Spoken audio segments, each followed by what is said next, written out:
It's chatting away over here. It's very social. Okay. Right. I feel like I'm interrupting something that was kind of fun there, but we do need to get going. Thank you all for coming. This is the Select Board meeting for Monday, November 4th. It is 4 p.m. We'll pass this down to office. Thank you. Thank you for all of you for coming out earlier than normal to accommodate what we anticipate will be a long day tomorrow for the Select Board and for many other volunteers in the town, all of whom we would like to thank for their very active participation in the democratic process. So let's begin the meeting. Agenda review. We do actually want to reorder. We're going to play a little game here with the cookies and pass them all around. But we do want to reorder such that the town manager report will go toward just before the Select Board reports. And we will move the police-related personnel decision-making to directly after the Howe Library. If that is amenable to the Select Board. I'm getting some thumbs ups. Okay, terrific. But let's move now to public comment. If there are any members of the public who would like to address the Select Board, this is your time to do so. You have 5 minutes for that, and you should please direct your comments to me. Any members of the public who would like to speak? No? Seeing none? Let's move on to business requiring discussion, the first of which is the Howe Library overview. This is one in a series of departmental profiles that we're having at the Select Board. A little bit to decompress the budget process where we have often done this, but then we've had to consider all kinds of things at the same time. It became a little bit too compressed. So we appreciate you coming out, Ruby and company. If you wouldn't mind introducing your team, and if you could please sit at the table so that for the microphone so we can pick you up. Thank you. So today we have Laura Laird, who's the chair of our Howe Corporation. We have Jen Starkey, who is our treasurer, and Carolyn Dever, who's our vice chair. And I believe all of us will be presenting, so I'm just going. If you want to come up, yeah. Feel free to bring more chairs up too, if all of you want to sit up there. When I asked them to do this, they were just so excited. Everyone said, yes, you're totally in. We will.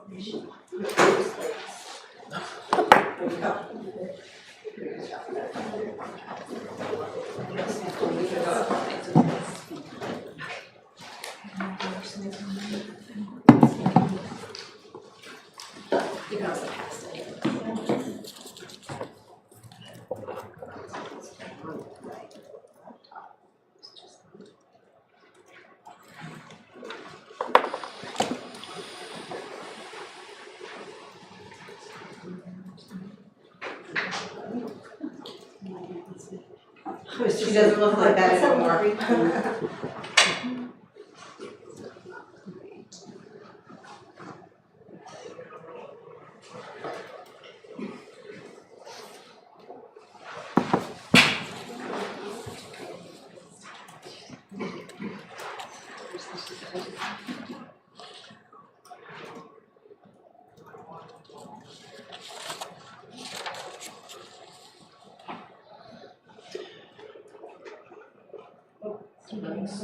Yeah. And maybe while that's coming up, is this something that you can also send to us? Yes, absolutely. Okay, terrific, thank you. Also on budget or new PCs for that. Yeah. I have had this for a while. Oh, that's why. I'm just trying to open everything else. All right, there we go. Well, thank you all for having us here. I know this is something that I don't think has been done since I've been here, so I was really excited to have the opportunity to kind of do a deep dive. I know our budget meetings usually tend to go pretty quick, and you try to bring in all the highlights and try to kind of advocate for your department as well as you can. So this is, I think a great opportunity to do that for us. So I'll start out with the first slide, just a little history overview, and I know several of you probably have some of this information. Some of you have been on our board, our corporation. Some of you may not remember some of this as well, so just kind of a quick history overview of the Howe. The Howe was established in 1900, and then I think it was off of Wheelock Street, and it was obviously a very well loved and used institution, and at which point I think the use and demand for it must have grown at that point in time, where the town and the Howe Corporation came into an understanding and decided to make the Howe Library a municipal department. I think one thing I'll cover a little bit in terms of government structures, public libraries, for some of those who may not be familiar how some public libraries work. The Howe Library was originally an incorporated library, which means it was a standalone and it functioned as a nonprofit. So when the town and the Howe Corporation decided to turn it into a municipal department, it was no longer standalone nonprofit. So it became a town department. But I think remnants of that model stayed within, which was the corporation. 1975, there was a decision, and probably what also triggered the 1973 decision to make it a municipal department was probably initiated by the need of a new building. Clearly there was a lot of demand for the public library. New building was built. It was built on town land, which the town owns. The building is owned by the corporation and was built, I think 100% on fundraising, capital fundraising funds, at which point in 1992 a memorandum of understanding was done, I think because services started expanding and changing, as well as probably the town departments. And then 2005 there was a decision to also expand the building even more so. And at some point in my presentation I'll kind of go into a little bit of some of the data points to kind of give you a better picture in terms of the usage of the building, which justifies, I think, the building, which was obviously a change from a small, tiny building that was on Wheelock Street, and the expansion based on just the demand and the need that the community wanted for this library. So, as I mentioned before, a little bit about governance structures with public libraries. So, you typically have what's in two models: municipal, which is obviously a municipal department. Second one, or somewhat municipal department, and then you have another one that's incorporated. Incorporated is the one where it's a standalone library and it's governed and funded by a nonprofit board. A perfect example of that is Norwich. So Norwich's library is not a municipal department. It's a standalone incorporated. They have their own nonprofit board and they function in that way. I believe the town pays into their service.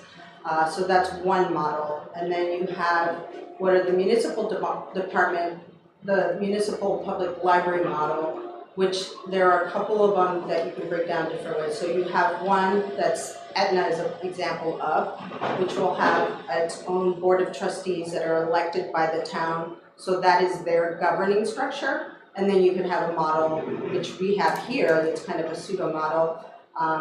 And another library that I worked at, which was when I was the director at Fletcher Free in Burlington, had a similar model where the director and personnel reported directly to the town manager or the mayor. So those are two different governing models. When I worked at Boston Public, we had a commission which was advisory, but the director also reported to the mayor there. So that gives you kind of different governing structures and just how our particular department works, the how and why it's different from Aetna. Aetna has its own charter. We have our own state charter that delineates the way we're governed. So ours is town department, personnel is all under the town, And then my position reports directly to the town manager. And the corporation functions as an advisory board and oversees and supports the library with its community work, and obviously helps fund other special projects and key areas like programming and collections, which we'll talk a little bit more further in our presentation. So you can see here where we have the town oversight is personnel, building maintenance and cleaning, town owns the land, and also is the holder of the liability insurance, just because it falls under the overall umbrella of the town. And then the corporation oversight is, oversees the endowment, fundraising activities, special projects, and our collections and programs.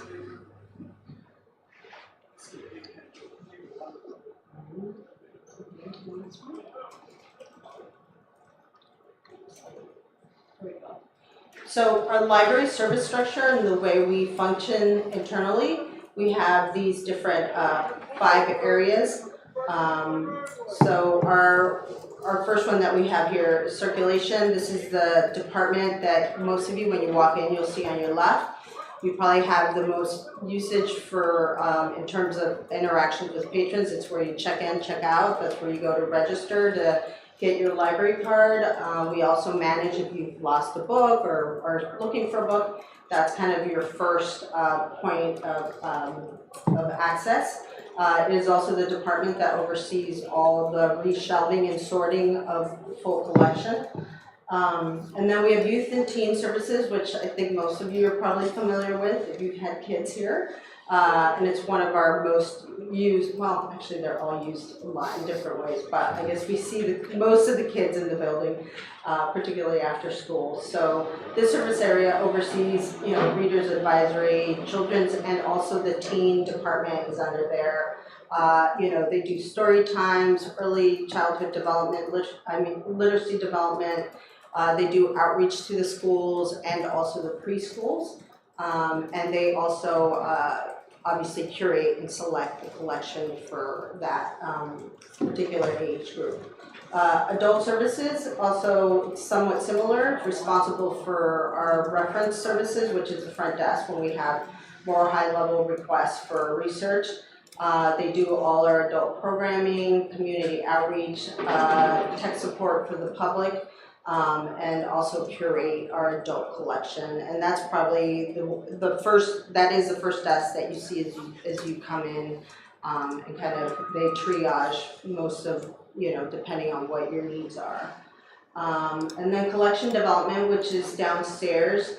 That department, obviously our very tech heavy area. It oversees and manages all the acquisitions, the collections of all our items and materials, and also manages our ILS system, which is an integrated library system, our catalog, which is both, there's a back end, which we use as staff, and then there's the front end, which is the OPAC, which many of you, that's the one that the public uses when they're searching for a collection. So this department, with collaboration from the other departments, work to build that particular system, which is pretty complex. I think library databases have a lot of various modules to make it do what it does, and it doesn't look that complicated, but it is from the back end to be able to manage and track not only patron records, but also all the accounts and all the library material items.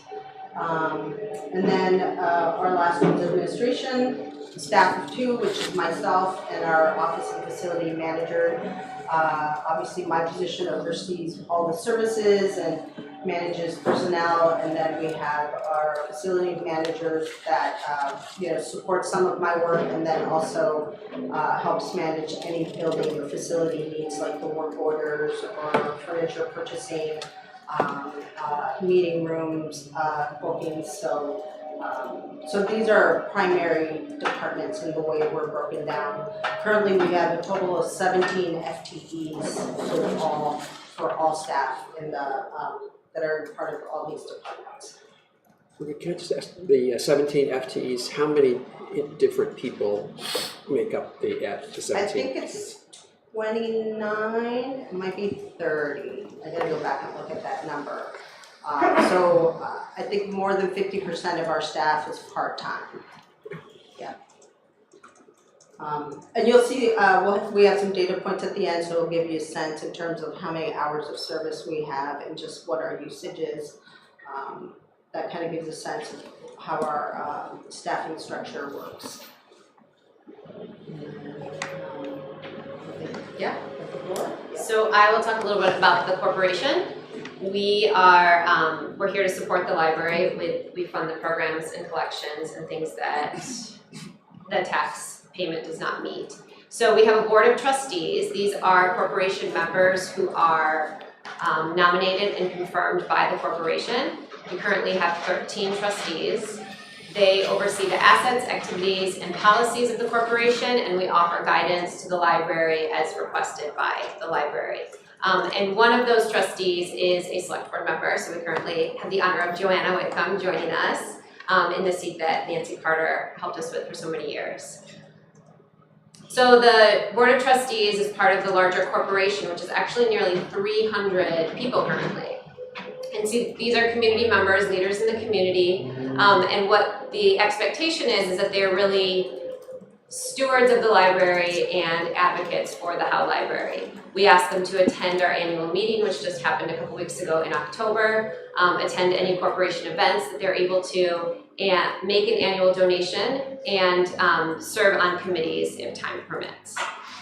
And we do have one employee that the corporation employs. So we have one development coordinator, and it is a 35-hour per week position that is benefit supported. It is separate from the library staff. Some of the committees that the corporation hosts are, there's a governance committee that is made up of trustees, an independent development committee, which has corporation members and community members on it as well. And so they collaborate with the finance committee and set goals, set our budget for the year, and really fundraise with our fall and spring appeals. There's also an events committee. So the events committee has corporation members on it as well as trustees. And they plan any stewardship or fundraising events. Our May gala, the spring soiree, is really the key event they plan for the year, which is trying to raise funds for our collections, or for our Howe annual fund, which pays for collections and programs. We have a facilities committee. They work on special building projects or initiatives. So that was the committee that did a retro commissioning study of the Howe Library during the pandemic, which was actually a great time to do that because they were able to do tests to see where air was getting in and out of the building envelope independent of users in the library. Another piece that the facilities committee oversees and helps manage is the corporation funds most of the furniture in the building, except for personnel, kind of HR related desks and seats, chairs, but everything else that's public use furniture is funded by the corporation. The comfy chairs. Yes. And the facilities committee also collaborates with the town. So the facilities committee is closely governed by the Memorandum of Understanding, which kind of talks about what is maintenance and what is an improvement. And there is a finance committee as well, which is led by Janice here, our treasurer, and it has trustees and community members and corporation members on it. And they oversee the assets of the corporation, review and plan for our annual budget and tax preparation. We also have a nominating committee, which is actually led by corporation members, not trustees. And so those are the folks that are creating a list of new invitees to the corporation and also trustees around our annual meeting whenever positions are open.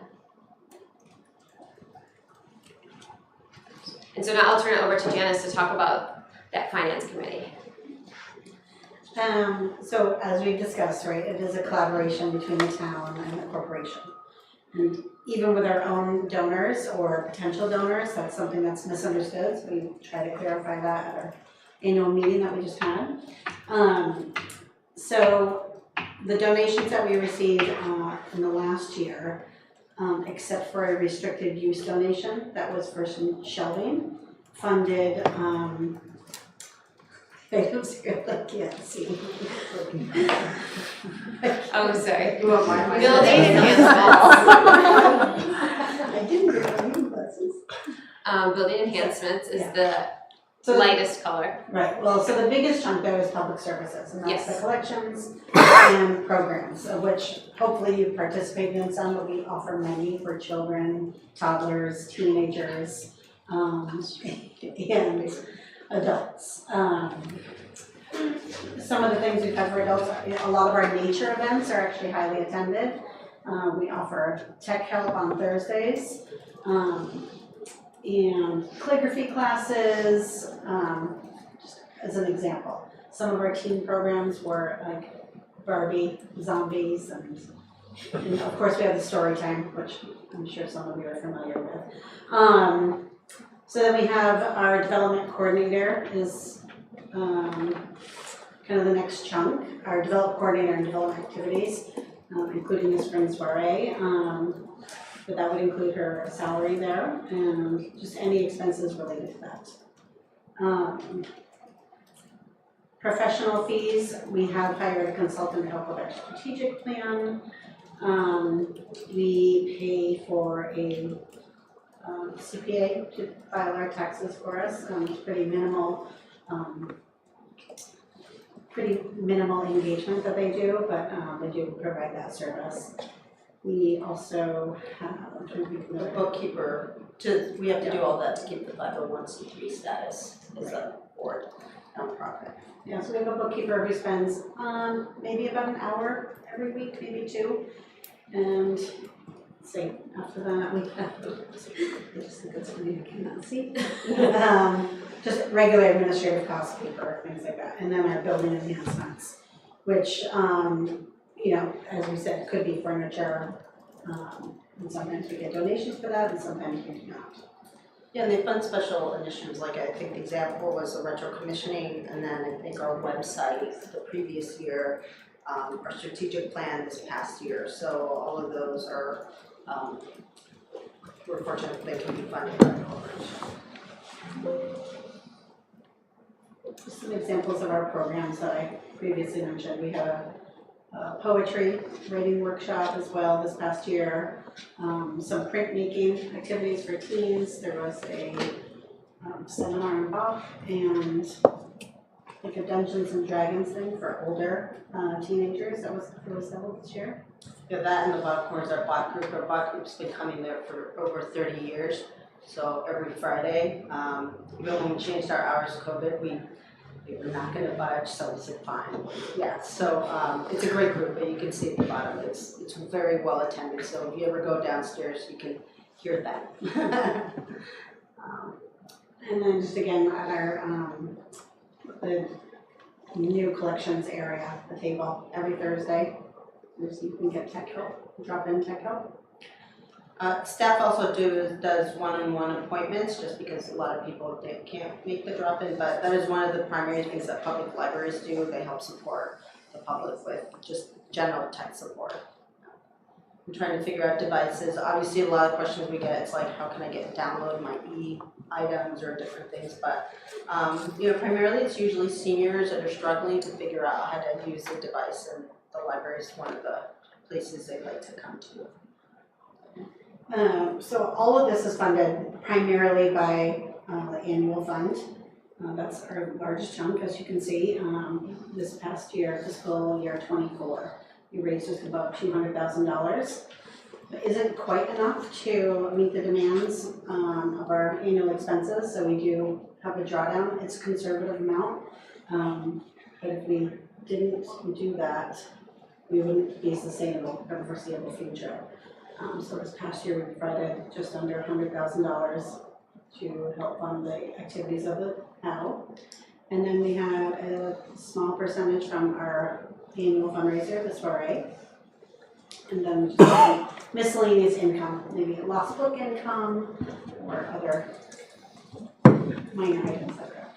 And just to give you a perspective, like on the sense of how what the corporation funds, our collection alone is around $140,000.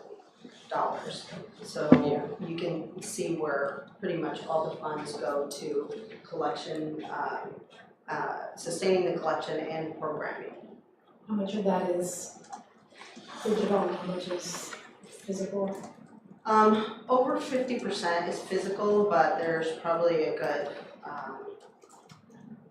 25-30% is electronic, which the cost is much higher for each item. I don't know how familiar you guys are with that type of market, but it's definitely probably 3 or 4 times the cost of a print item. So those are some of the cost drivers we're seeing in the last several years. Obviously, interestingly enough, during COVID, we reallocated our budget and purchased more electronic titles, because we knew people were gonna have to go that way, just because we were closed and people weren't coming in to get as many, or couldn't come in and get as many print.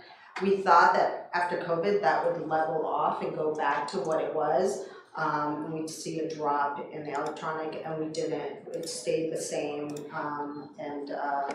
we assumed then that our print demand would go down, and it didn't. So it's pretty much equal. I mean, this is one of the, I think, having worked in 4 other municipalities, different demographics, different libraries. It's amazing here to see just how much the collection is one of the primary assets in this community. It is probably the piece that gets used the most. So I would say our collection, and then our staff, well, actually probably our staff, because we wouldn't have the collection that we have if it wasn't for our staff. I always say you can have an amazing building, but if you don't have, not that we don't need an amazing building, but if we don't have the right staff, none of it means anything. So we're very fortunate here, and to have the community that supports and demands the type of quality of services that we're able to offer. So, Ruby, can I interrupt just for a second? Sure. Is that okay, Chairperson? With the continuous acquisitions, I know in terms of space planning, do you do deacquisitions or what is it? Weeding, yeah. Weeding out or there's this deaccessioning. Or do you, I mean, because at some point you run out of space, so how do you address that? We have a continuous process in place. Okay. And our selectors, you know, we have stats that we follow. As librarians, we really like numbers. So we have a lot of data points. If something hasn't gone out in a certain amount of time, we then either put it in the book sale. We have a buyback program through our book distributors, so we sell it back that way. Items that are just like in really bad shape, we don't keep. We probably tops, but most of the stuff gets either bought back or we're able to sell in the book sale. Great, thank you. But we stay on top of that because we don't have the space. But I think most of the time the items are just not on the shelf, and that just kind of tells you the how good our selectors are at curating that collection, because that's our primary goal. The items need to go out. So. Can I ask a question about the collections as well? Sure. I was wondering if you guys are suffering the way some of the libraries are across the country with people requesting certain books to be banned, or library personnel getting hate mail, or you've been... I should have said that out loud, Okay. but That's good, that's all you need to say. Yeah. That's good. We have a community that likes to read a lot, and they read everything. So a couple of years ago, we did a full diversity audit. So we wanted to ensure that, not necessarily use the term neutral, but for us, as librarians, our number one mission is to ensure that there's accessibility to information regardless of the format that it's in. And we talk about that all the time, because sometimes we forget. But we're in the information business. That's our main goal, and we want to make sure that we have all different perspectives, whether we agree with one or the other, but just to make sure that people come in and see you know, that they're reflected in the collection, and there's other points of views that they can find as well and learn. So that's our primary goal, and our librarians take that very seriously. So we have a great team, and it's really fun to work with them. Yeah, and so I think that's part of the reason why our collection I haven't had a challenge here. But we review everything and make sure we cover all different points of views.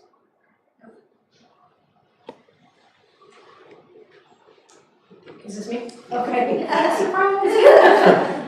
Okay, recently, Ruby and Laura helped us work through an iterative and multi-layered strategic planning process.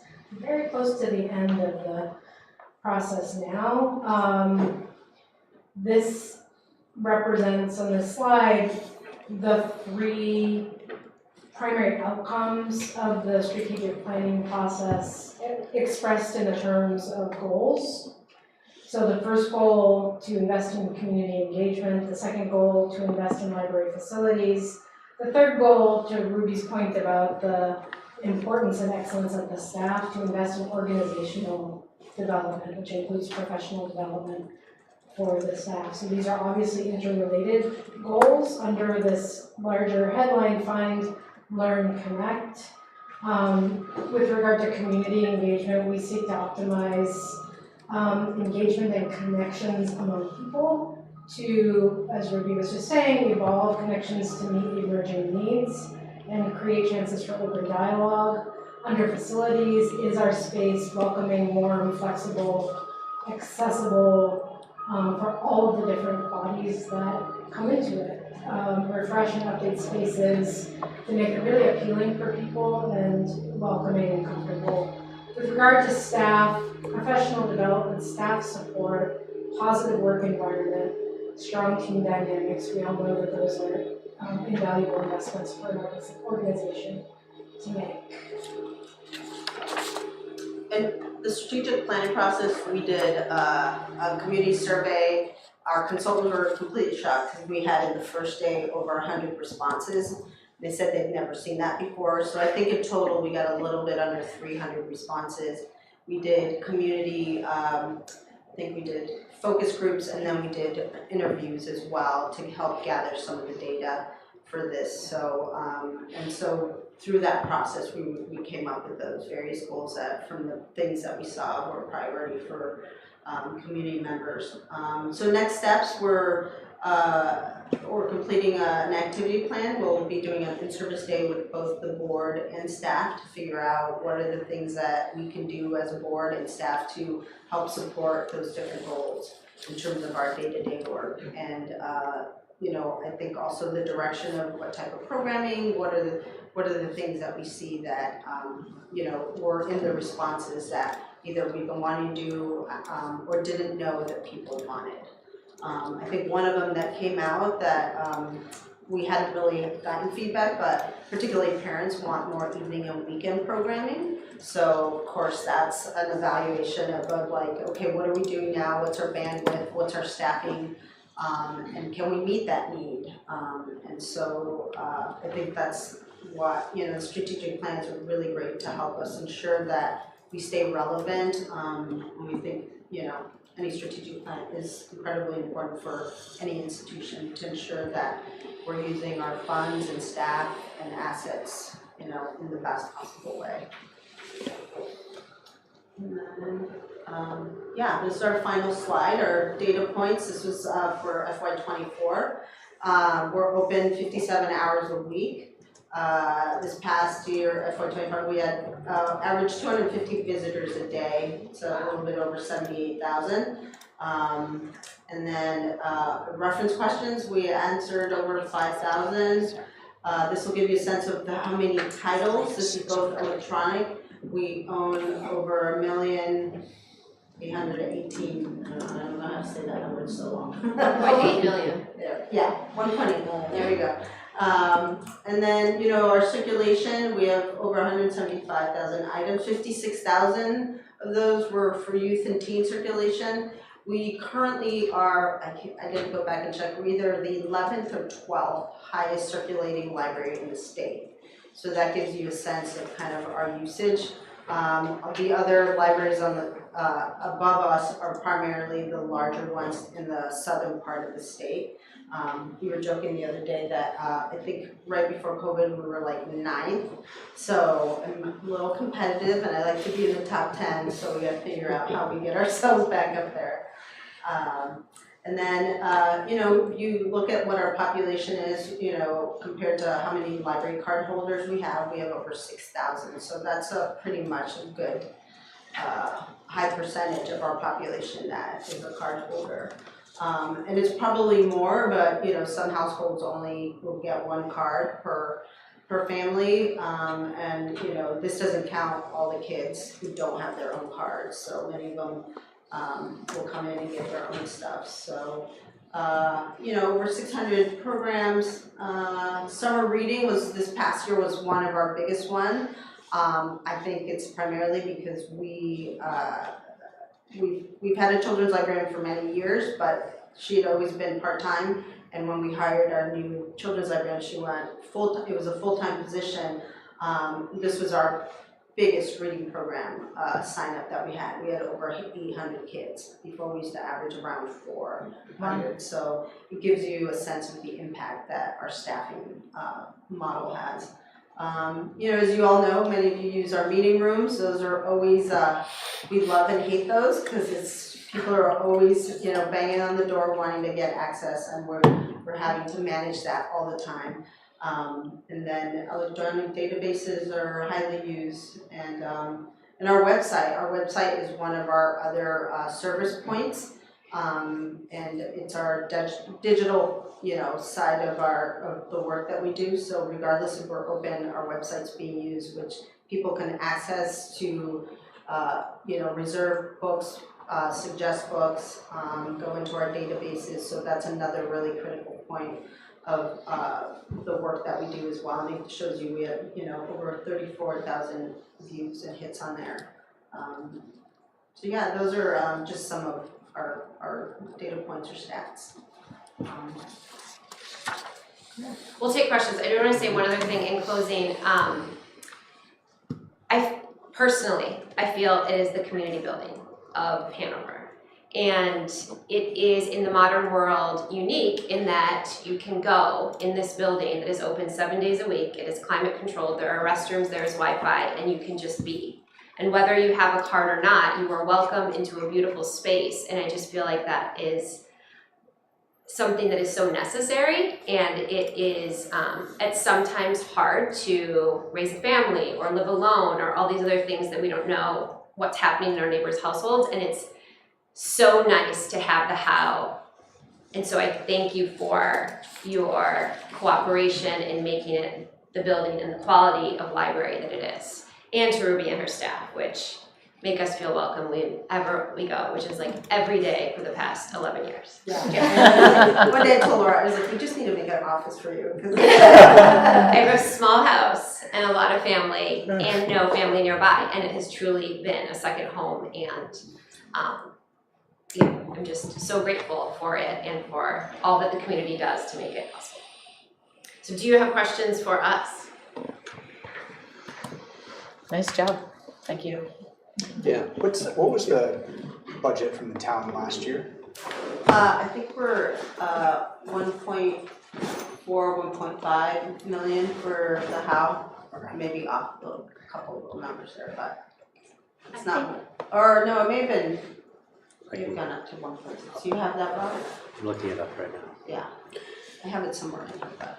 While he's looking that up, let me just toss a real softball. So how unusual is the setup, meaning the split between the corporation and the municipality?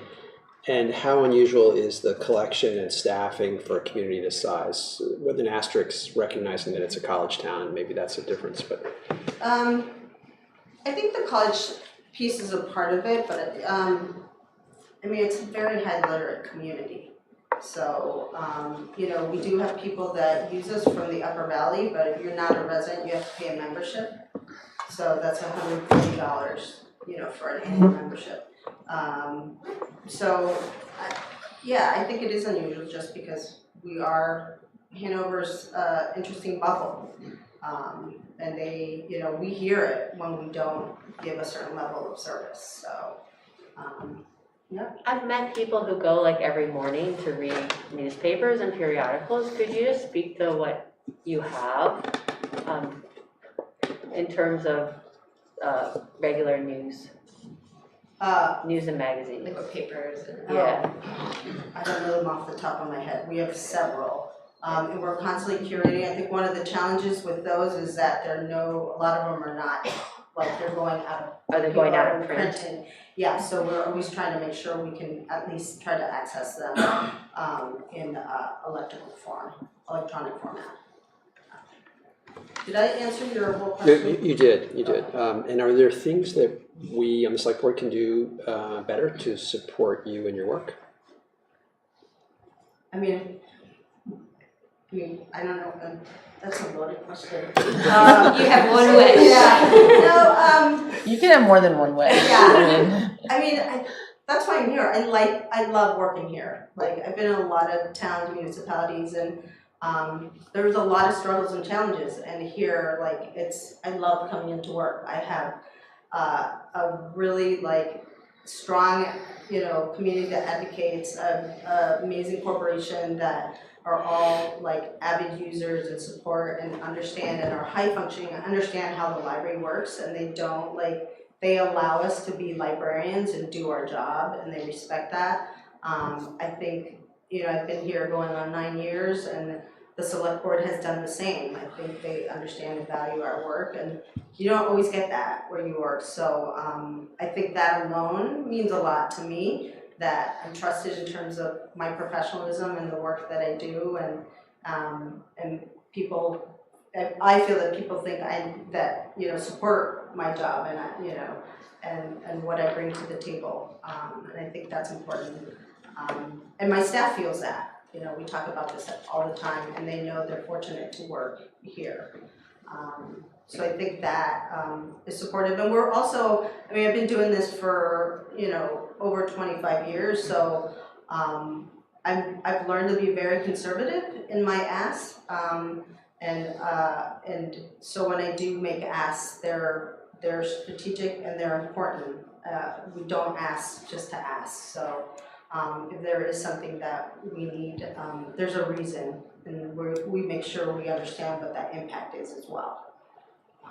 I have a wish, if I can have a wish. My wish, actually, from the perspective of the board, involves the MOU that governs the relationship between the board and the municipality, which is woefully out of date and has some gaps in it that should worry us all. And with Laura's leadership, we've been working over the past few months to try and firm that document up, and would love to meet with you, Rob, and anybody else who wants to join to get a revision agreed upon by both parties. We actually kicked that off. Did you? Yeah. Good. Oh, did I not know that? You snooze, you lose. Sorry. That's okay. How would that Started it, yeah. We started the process, and Rob has some wishes. go? She's doing. It's good to know. so we'll navigate this in the near term, relative near term. I'm so sorry, I didn't realize. No, that. it's my fault. It's good to put it on the table, Yes. No, thank because you. And it's something that we should all pay attention to, because it is. It's We the whole love the thing. how, and we want to make sure that, it continues to be such an asset to our community, and that includes the building and the parking lot and the stairs to get into the building, et cetera, et cetera. So. And thank you for that. Yeah, because it's, it's my role, it's straddling the two models and two budgets. So that's what I'm always working with the town budget. I know it's taxpayers, it's a different, and there's other needs in the community. And then working with the corporation, and that's an area that we can focus on what are the community needs specific to the how. So it's always like, okay, where does the corporation fit in and help support us, and what's, and then where does the town fit in and what their role is in supporting us. But Again, this is kind of a hybrid model compared to a lot of libraries that I've worked in. Most of them will have their own foundation that is completely separate and will be doing its own thing. It's still raising for the library, but it's very standalone. But here, I think just historically, I mean, the corporation's been around since the inception of the library, so it gives you a sense of how much the legacy of it and how much it's interwoven into what the Howe is. So it's great to be part of that. So I can try to answer the budget question, if you will. I want to point out that in the Howe budget, you do not bake in capital items. No. So from a budgetary standpoint, it's basically the operation of the Howe. It's 1.7 million, approximately 1.71 million, and of that 1.64 is compensation and flex benefits. So it's mostly all personnel. Yeah, so 80,000 on maintenance, that's all right. So the rest is office supply. No, I'm just kidding. Computers. Postage. Yeah, the computers are in there. I think those are maybe our ILS system. I think those are, but they're very kind of. Tech chargeback. You have some revenue. Yeah, some professional development, yeah. Professional. No, Copier lease. yeah. Well, thank you. Thank you for. Thank you for the presentation, and thank you to the corporation for all it does for the town, because we wouldn't have the library that we have if it wasn't for the corporation, so thanks. Really appreciate it, and we inadvertently had you talking about the police, but actually Chief Dennis is here, so you're relieved. Thank you. Bye, thank you. Thank you. And we are going to turn to that next, so Okay. Ruby, can you just hit the on button twice on the screen? Chief, if you wanted to come on forward. up. Thank you. And I think Rob's going to introduce this perhaps, but come on up.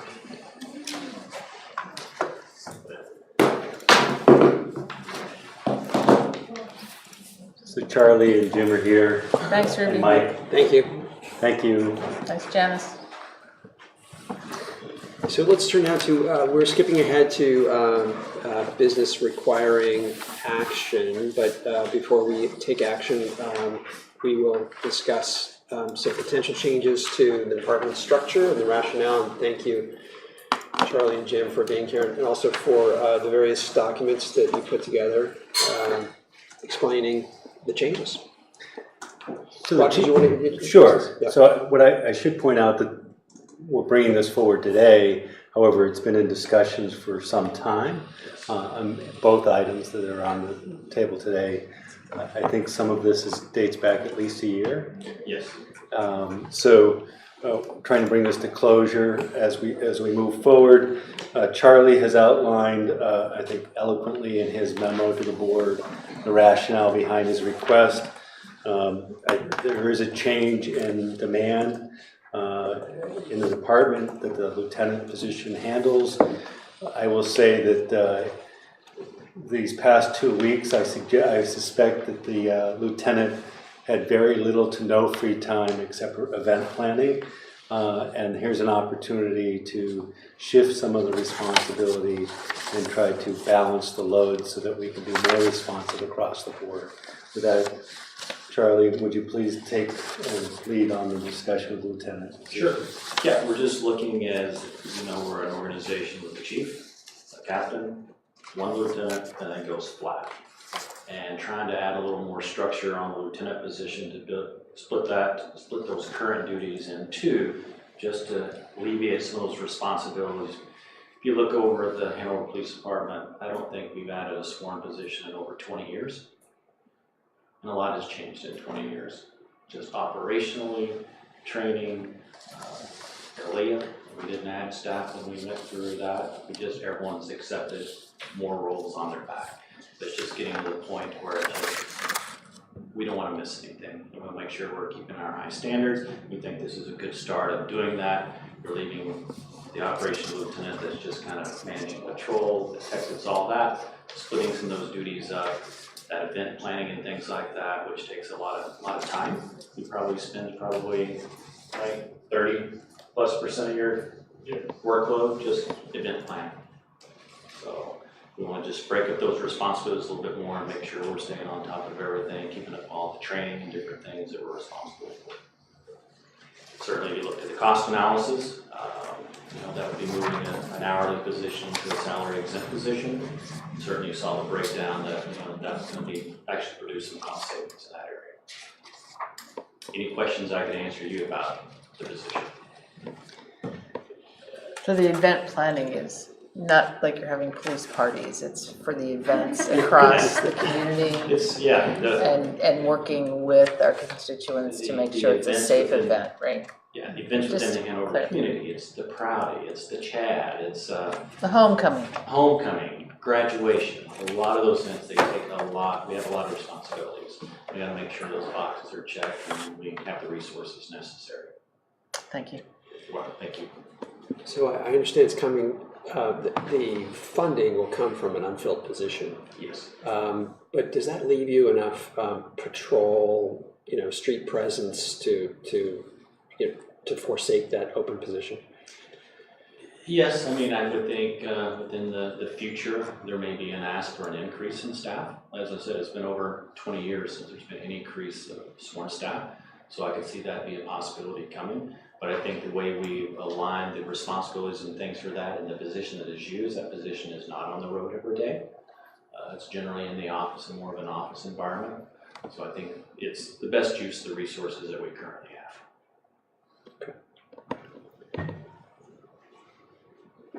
And you're kind of departmentalizing a little bit.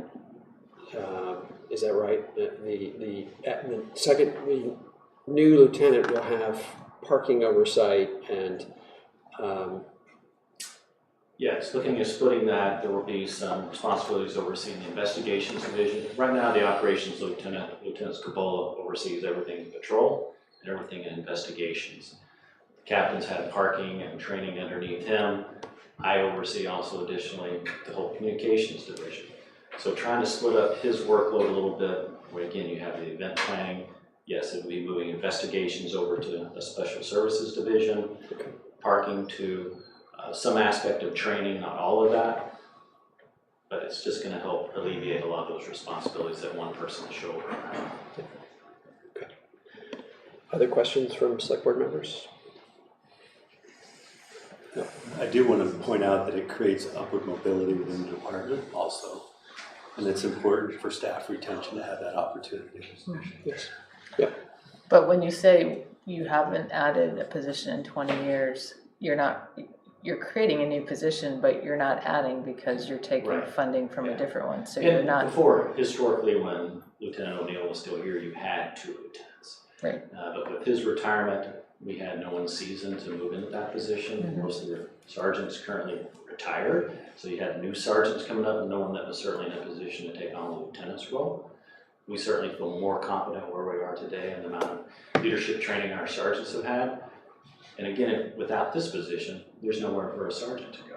So it actually creates some upward mobility for a rank that has not really had that opportunity. Great, thanks. What's the kind of the difference between the corporals and sergeants? Corporal rank was created probably 4 or 5 years ago, really because to make sure we have a supervisor on staff the majority of the time. Before, when you had a sergeant, if you're working 410s, sergeant would be off and you just have officers working with no supervisory rank. And what was happening is sometimes you would take the senior officer and they would be an acting supervisor.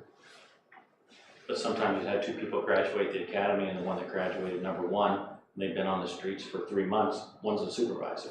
And that's just not a good way to run a business. So we installed a corporal rank to help when the sergeant's off, the corporal can take control of that shift. Gotcha. And some accountability. Okay. Did you want to go on to communications? Yes. Absolutely. So as you saw in your tour, for those who were able to attend, the communications operation is pretty significant. And the person who supervises that is currently hourly. A review of the Fair Labor Standards Act would suggest that because of the training and responsibility qualifies for a salaried exempt position. The recommendation here is to move this position to salaried exempt to recognize the nature of the work that that individual does. There is an analysis in your file, in the submittal that shows it's actually a savings. I'm a little concerned about that because the individual is taking money out of his own pocket, and if we're talking about the person in the job, but the reality is there is a change in the way the individual that position can use leave time. So salaried exempt doesn't book hour for hour, for example. So it's a little more flexible, whereas an hourly employee clocks in and clocks out and takes hour for hour leave. So that dynamic is helpful in managing your time. I will say that I look to the position, not the person, and I think that it's appropriate to make this change.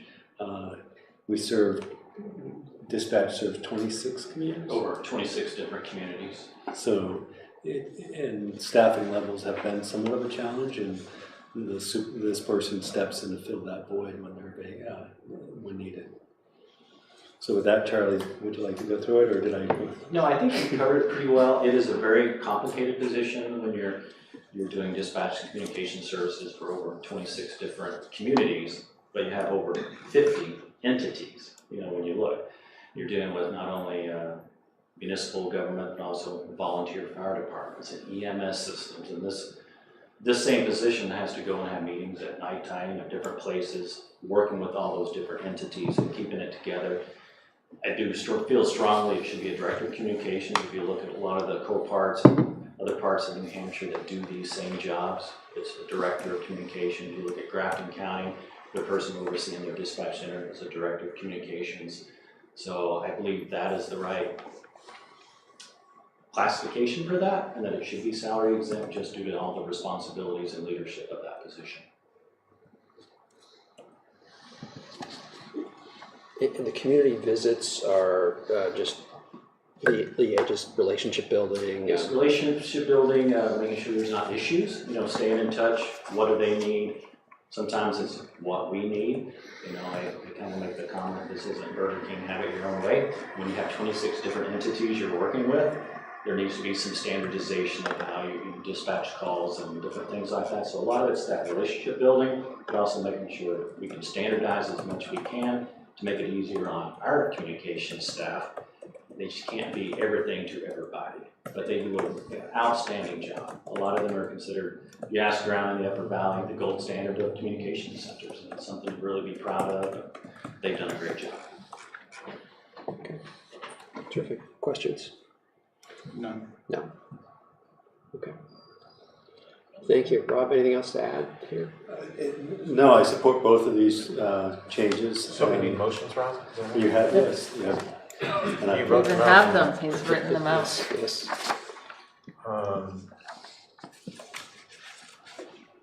I'll do the first one. I move the select board approves the reinstatement of second police lieutenant position within the Hanover Police Department by converting the vacant detective sergeant position into a lieutenant role.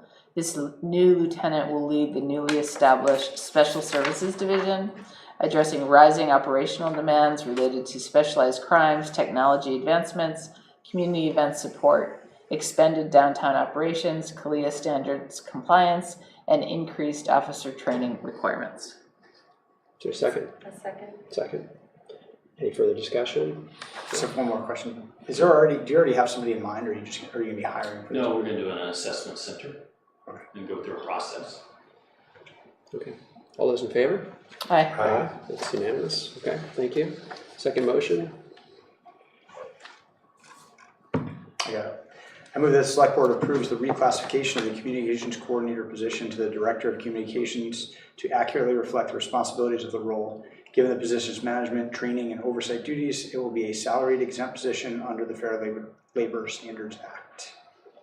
I'll second that. Second. Any further questions or comments? Yeah. All those in favor? Aye. Thank you. Those are both approved. Just one more thing, and it may be in your notes, but I just want to publicly announce it. Our current communications coordinator, which is now Director of Communications. Doug Hackett was also nominated by APCO, the Atlantic chapter, to be Director of the Year. You'll be receiving that award next month in Maine at a conference. That's exciting. Oh, cool. Terrific. Well deserved. Well, Good timing, too. Yeah. Now he get those good cards ready. He's only been the director for a month, right? Look at him. Congratulations. Thank you. Thank you very much. Thank you. Thank you.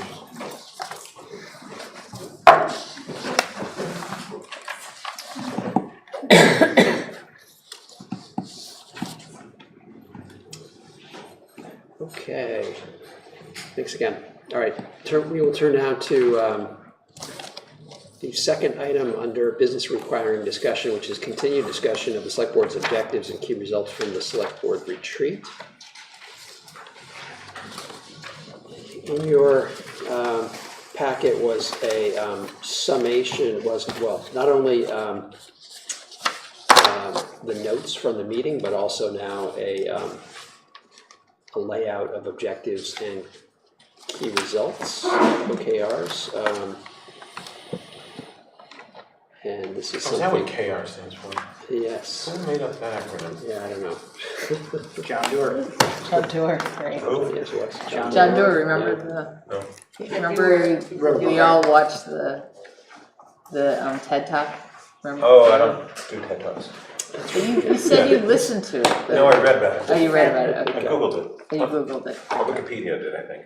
okay. That's a good verb. Okay. Wikipedia. I don't like TED Talks. They're creepy. Yeah. Noted for the record. Yes. TED Talks, creepy. Halloween. So this is really kind of, as we discussed at the retreat, laid out in 4 different buckets. There are fiscal related items with the intent to improve transparency, accountability, and long-term sustainability. There are governance related items with the intent to strengthen town governance. People related items with the intent to retain, develop, and attract the best people, and affordability and livability goals. And the idea there is to advance projects and tools to meet those goals, a number of those goals having already been put forward in the Sustainable Master Plan. So each of these 4 buckets has basically 3 deliverables. Some of them have multiple supporting key results. But this should look somewhat familiar and aligned with our discussion, but we should certainly talk about anything that doesn't look aligned. I think for me, it's like we have a lot of goals here that are about management and just a little bit about what I would call like leadership and visionary. And I would, like to the extent that they're numbered, I would sort of put us attacking the master plan as like setting goals and real change. I would elevate that to the first one, just because I think everything else is sort of enabling that, and that we just had this like 3-year process where people spend a lot of time thinking about what's important to them about the town and what the vision should be about the town, and how we can promote diversity and how we can, stem the tide of climate change and deal with the impacts and find houses for people, and everything that came out of that. And I would hate for people to think that we're not taking that seriously, like that should be our vision, our sort of North Star. Yes, and I think, and I know you made the point before, Jenny, that we, from a visioning perspective, we really have that vision, which is the process that we've gone through in coming up with Sustainability Master Plan. So I think what I'm hearing you say is, let's make number 4 number 1. Is that okay? Yeah, if they're gonna have numbers. And then I wonder if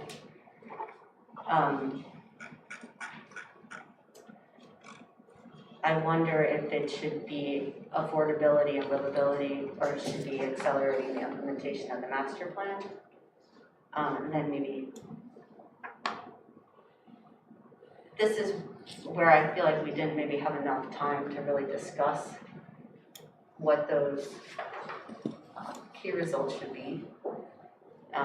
You know, like, if we're really talking about increasing housing opportunities, I think it's important that we have our rezoning document ready for the town meeting, you know, things like that. So I don't know if we should just, you know, sit down and discuss that now, or like how we want to do this. Yeah, Jenny, I think we've touched on this several times, and you're bringing up a good point that you brought up before.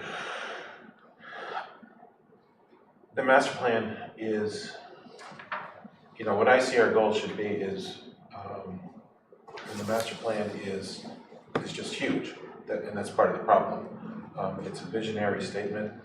It touches on just about everything, and for specific goals that we, like, I look at point number 4B here, and I don't really know what to do with it, and that says help accelerate the implementation of a sustainable master plan. How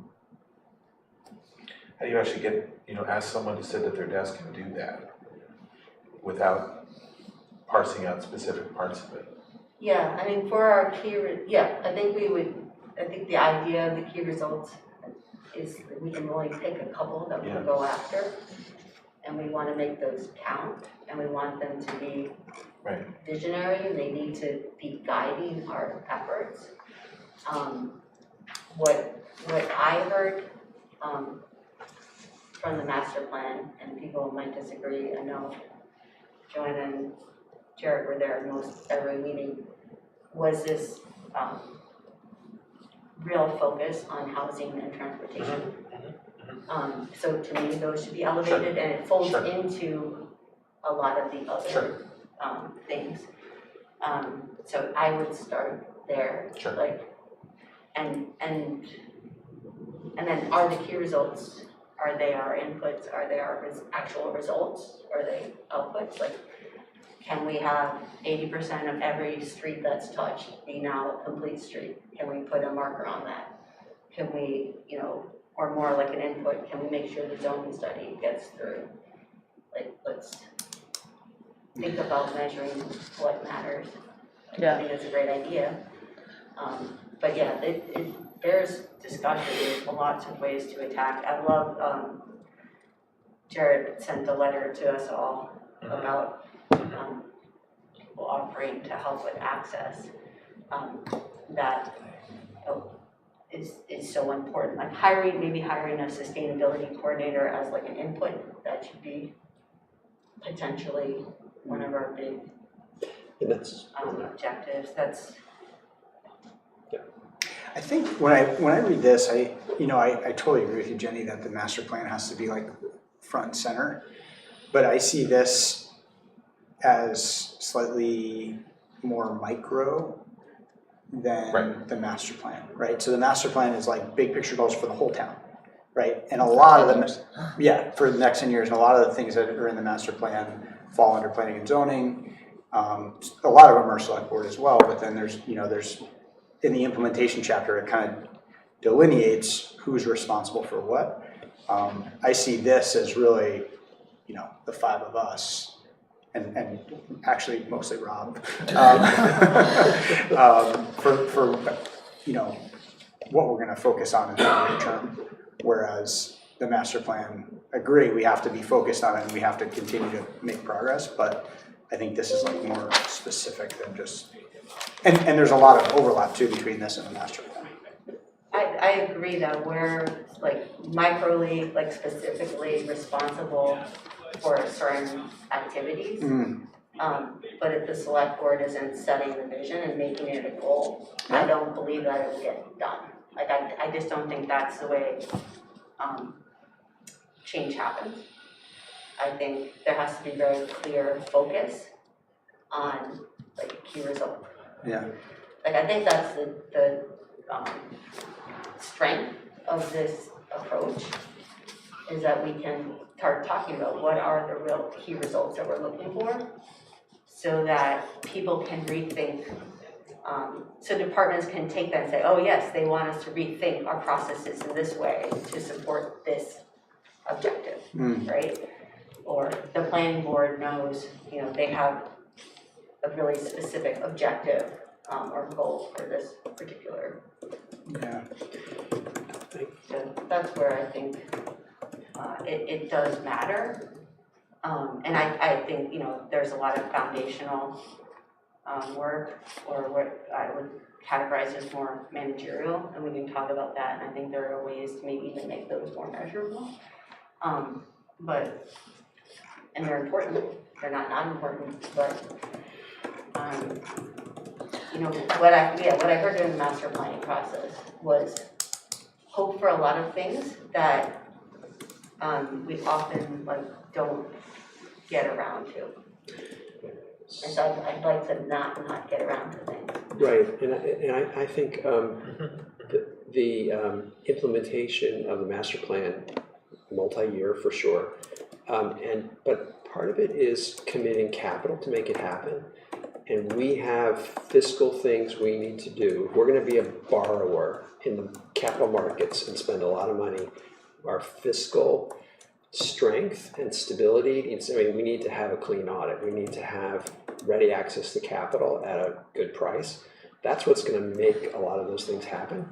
And so the fiscal work that is being done, which is terrific, and we're going to get there, but that needs to be a focus to build that foundation, like you said, because the whole rest of the edifice sits on it. So that has to be super strong and tight. And then the other element beyond capital is people. So, I mean, this is a year in which we've got a lot of organizational change. And so investing in the people and having the capital base is what's going to make the whole thing go forward. So I don't view the other things as not aligned with the sustainability master plan, but rather foundational too. That's just my view. Good point. I mean, in terms of this, advancing projects and tools to meet affordability, livability goals, I'm happy to change that to advance the sustainability master plan goals and then dive more specifically into affordability and livability. I am not in support of, pushing a zone. Like one of the first things you said is we got to get zoning in May and make it happen. I want to make sure it happens, and that's going to take community engagement and buy-in, because the master plan, we sat in every meeting. It was a really good discussion, and there were 12 people at every one of those meetings, rarely more. And we have an entire community that we have to get on board. And once you start looking at where the zoning boundaries are and what's allowed and what's not allowed and the changes that we're looking at, I want to make sure the zoning passes. Yeah, and I think if you rush for May 2025, I want to be careful that as a select board, we're not stepping on the planning board's toes. We want to support our planning board, but I also want them to be successful. So I don't want to get into, we need to do this now because we said we were going to do it, in April, during I just don't think that process. engagement happens unless we make it our goal. I like what you said in the beginning, that maybe move, number 4 should, instead of affordability and livability being like the things in red, it should be just advancement of the master plan, because those are 2 huge parts of the master plan. And then get into key results in there. That includes changing the zoning. It includes moving our housing project forward. It includes dealing with our transportation challenges. I think it includes those specifics within this in terms of getting at affordability and livability. I don't know. Would that be kind of a way to move this forward?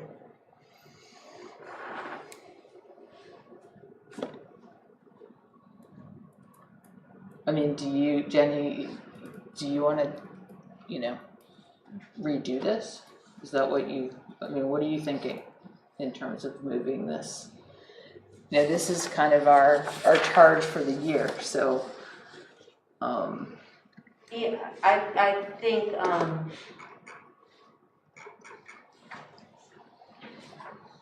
I think this will be stronger if we discuss it more. Like, I can work on it, but I don't think you get good key results from, like, easily. I think it takes discussion, it takes multiple people talking, and like, so like, I hear you don't wanna rush things, but for me, that just means that part of the key results would be engagement as well. But I don't see that would happen unless like we push it. Yeah. Yeah. And I don't think the planning board, like, I would worry that the planning board feels not supported, not that the planning board feels pushed. Like, they have been, wanting to work on this and working on all this, and they're not taking this seriously, but they're always having the question, like, how do we get people to engage? We just went through this whole master planning process. We got all this feedback. My concern is if we don't have this front and center, it will feel like we're not moving forward at all. I guess I would say that number A, Mink Brook, Shed 2, Guile, Dresden Visiting, if we're really going to get a project out of that, that's a big deal. I think, we to some extent we need to pick our spots. That's a spot where we've let a couple of years slip and we haven't made any progress. So I feel like we need to address that. Affordability, huge issue. But that is a big deal.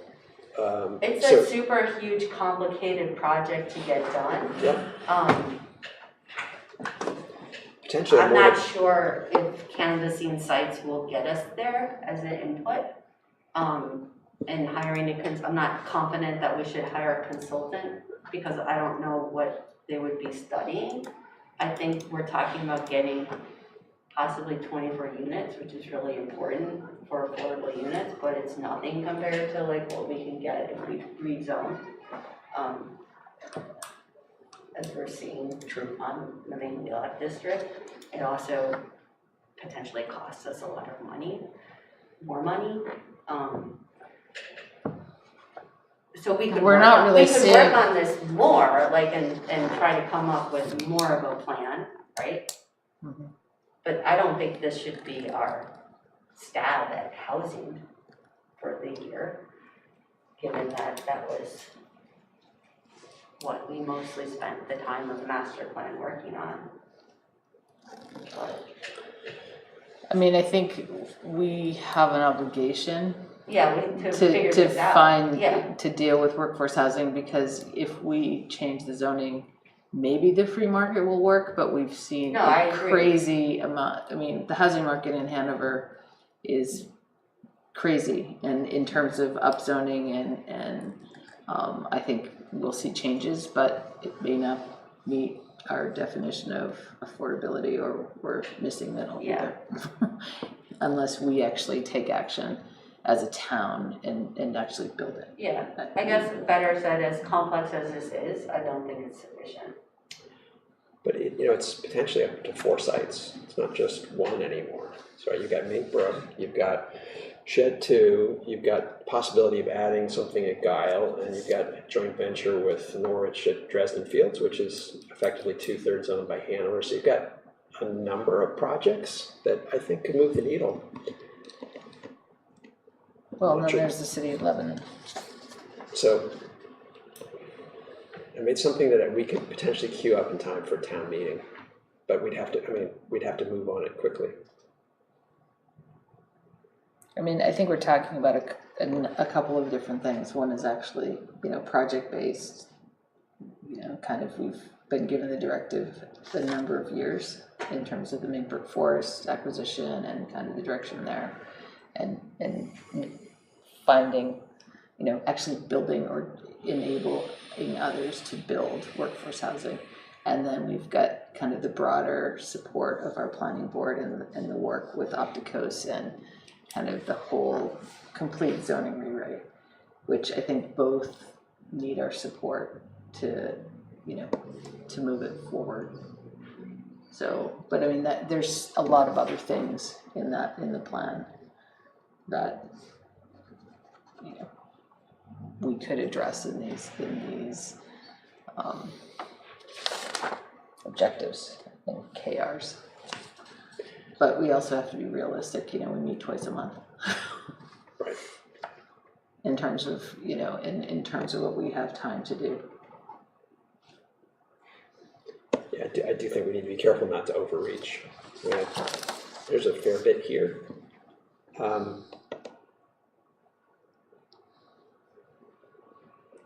Well, why don't we talk about the other ones first then? Talk about the other ones Talk first. about the other ones, yeah. You mean 1, 2, 3? Yeah. Does that sound good? We can. Sure. I mean, I do think that we need to rewrite, and I would elevate number 4 to number 1 as vision. I would refocus more on housing, including supporting zoning rewrite and implementing our complete streets policy with some key results that are measurable for that. Wait, where are you? That was Where are number you 4. talking now? That was for the 4th one. Now, but if we moved to the So you wanna add- first one, I was wondering what you guys thought of. The way I understand it is the objective is the why, right? And the key results are the how. That's how we're, Right. yeah. Well, I guess the objectives are the what, and the key results are the how. Okay, I was just going by doer. Oh, okay. Because Is it the why. the why? Yeah. Okay. So I tried to just fold in the why. So if we implement the zero-based budgeting to align spending with strategic priorities, eliminate unnecessary costs and encourage fiscal efficiency. Yes. Basically take that first one bullet and make it part of the objective. I think that works better. And then Wait, sorry. implement a zero-based budgeting approach for FY26 to align spending with strategic priorities. Right, that's the how. Eliminate unnecessary costs and encourage fiscal efficiency. I think that would be the objective that supports improved fiscal transparency, accountability, and long-term sustainability.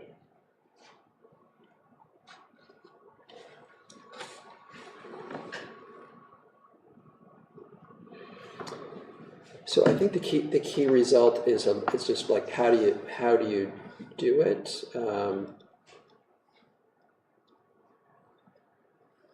The aligned spending is as you say the objective, right? Aligned spending with da-da-da. How do you do it? Zero-based budgeting. No, the second one is bring transparency, encourage discussion, decision making around interim financial statements. How do you do it? Quarterly review of town statements, KPIs, and then we move on to C. Does that not make sense? I just thought we could make them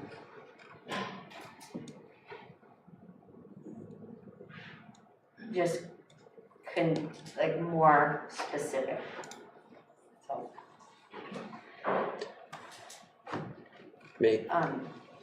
Like we could achieve 100% department compliance with ZBB training and documentation by a certain date. We could put a time and date on it. We could identify the baseline cost for 80% of the departments by January. We could generate 5% in potential reallocations through the zero-based budgeting analysis. Are we trying to move, are we trying to measure something that we think will get us to aligning spending with strategic priorities? That's all I was So I think to get into that level of detail, we really need to sit down with staff, because I don't know, 5%, I mean, maybe that's a good idea, but maybe that's not enough. Maybe that's, I mean, this is where I think it really gets into the department by department. I mean, I wouldn't be comfortable doing that without Helen, for instance, in terms of I think That's a good idea. We could ask Ellen what she thought would be a good key result here to see. And she was part of the discussions to come up with this, but to make it even more granular, I think would take more time to set it up.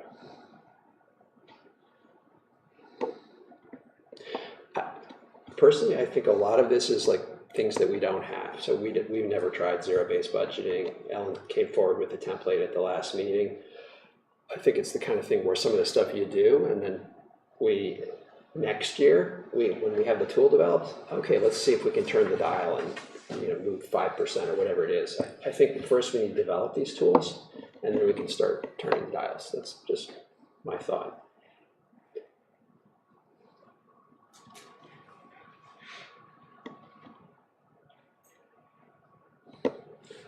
Saying some nodding, but. So what do we need to achieve right now? Sorry, I'm a little confused. There's been a lot of discussion, good discussion, but what are we trying to do? Good discussion. So If we're aligning spending with strategic priorities, the question is, are we measuring something that matters that will help us reach that key result? Will that key result help us reach the objective of aligning our spending with our priorities? So should we try something like, okay, if you're really aligning with our new strategic priorities, which are articulated now through the master plan, do we see a change in the budgeting? If we're, rather than, should there be an expectation of what that change looks like?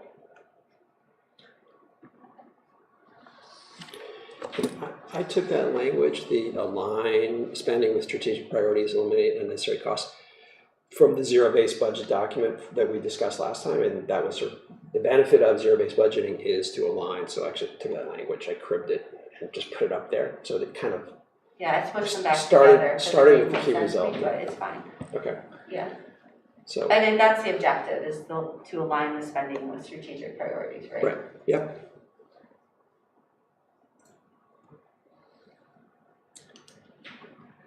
Right. Yes. And then and as you were explaining that for some departments, it won't quite work this time around, which makes sense, but maybe we could have a goal that maybe it works for 50% of departments or 60% of departments. We start putting in, expectations. I think arbitrarily choosing a number may be, well, I shouldn't say it's arbitrary. Yeah. Choosing a number might be hard. Yeah. I can say that I'm a little concerned about what we'll be dealing with in the future when we get our facilities assessment back as one issue. I have put forward some suggestions to DPW in particular as it relates to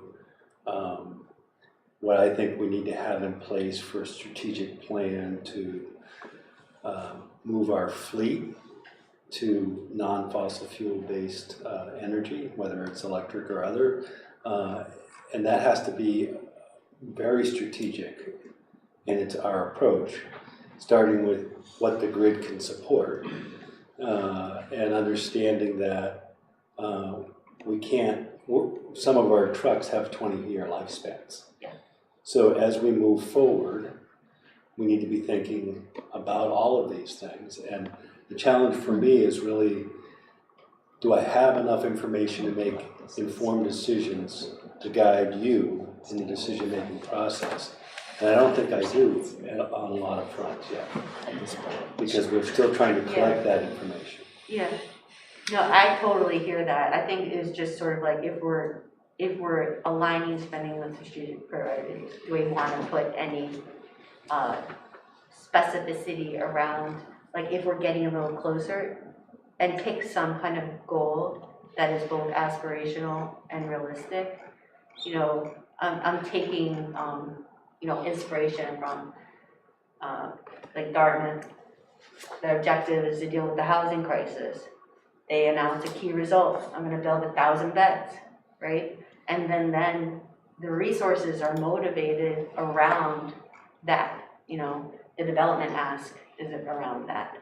The property buying is around that. Okay. And it just organizes, I think that's the strength of the program, right? It organizes your resources around what you consider to be So the key objectives. I owe you a response to your the budget framework, and I'll share it with the whole board. We have 2 columns to the very far right of our spreadsheets that we developed.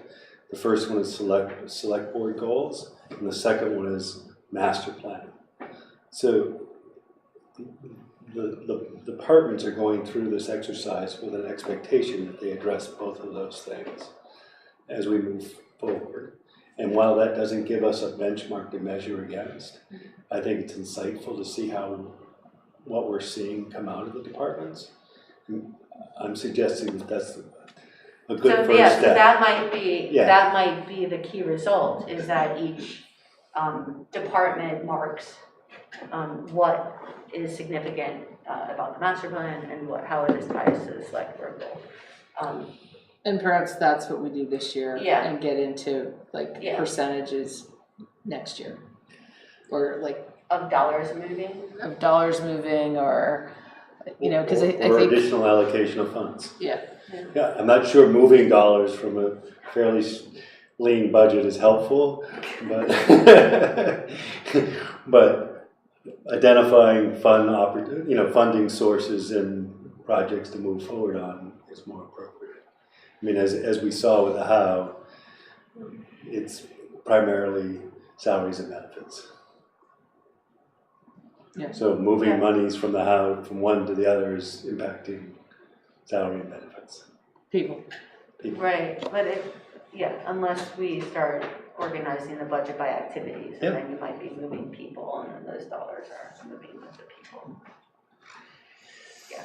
So I will share, so I think we can share, I know I can share it. So I'll share with you the templates that we've provided to the larger departments already. Smaller departments haven't been completed yet, the templates. But you'll understand what we're trying to accomplish by looking at those templates. I'll put them in a share folder for everyone to see. So, Jenny, maybe you and I and Rob can sit down and we can go through these goals again and brush them up, reorder them, and maybe add some specificity where go through the key results for the first time, but or second time now. Right. Yeah. But I'm just conscious of the time. We do have to go through the police listening session and a couple of other things. So does that suggest a way forward? We can touch on some of the others here quickly if you want, but that would give us a way to incorporate some of your suggestions. What do you think? Sure. I think it'd be great to sit down. I'd be happy to do that. I have thoughts around the other ones too. I don't know if other select board members want to hear those now, or if we can just circle back and distribute post-meeting. I'm happy to. Why don't we quickly go through some of the others? Just some of the bigger items, maybe. We have a lot to talk about. We tonight. do a lot. Yeah. I think it'd be better if you come back. If the three of you came back. So, but I do think this is kind of indicative of the direction we want to go, but we'll fine tune it. So, anything missing here, other select board members? Like, oh gosh, you really missed the mark here, there. No. I don't think so. I mean, I think there's a ton to do, and I think figuring out the details of this is hard to do by committee. Yep. Yeah. And I think like when John Dewar came up with this, it's the CEO of a company saying, this is what I want, and then they trickle down into sub-OQRs. By putting this all together on all these things and having this many, I think it's going to be very hard to do. And I think we could spend the next 12 months just refining our OQRs and not getting anything done. So, just my 2 cents. Yes, which is why I think we can use this as indicative, and I think Rob already is moving forward on some of these. And there's a few up on here that are layups that we've already done, so that's... Yeah, no, I like how you put things we've already done, like hire an outstanding full-time employee. I mean, yeah. Right. Check. I felt really good about that one. There's another one there's a bunch we've done. There's a bunch we've done, so... My only request would be like less is more. Yeah. I agree, yeah. Like if we have to come up with new OQRs in 6 months because we got everything done, that's awesome. Yeah, that'd be good. Yeah. But having like this massive list, I think is just going to get... It's gotta be concise. Yeah. Agreed. Okay. All right, we'll circle back. Rob, anything else you wanted to add here? No, thank you. Okay. All right. May 1st listening session. Should we turn to that? Sure. Okay. And Rob, thank you for putting together the report and summarizing it so nicely. And I had my comments, I'll just resend them about the corrections in the meeting, because they're gonna be serving as minutes. yes. So should I just resend them Send them to to me. you? Yeah. Okay. What are you talking about? The select board retreat corrections, Oh, not the May 1st. okay. Yeah. Okay. So Yeah, Rob, recording is on. okay. Anything else on that? All right. Let's go on to the listening session. Rob, do you want to just give kind of a high level takeaways? Sure.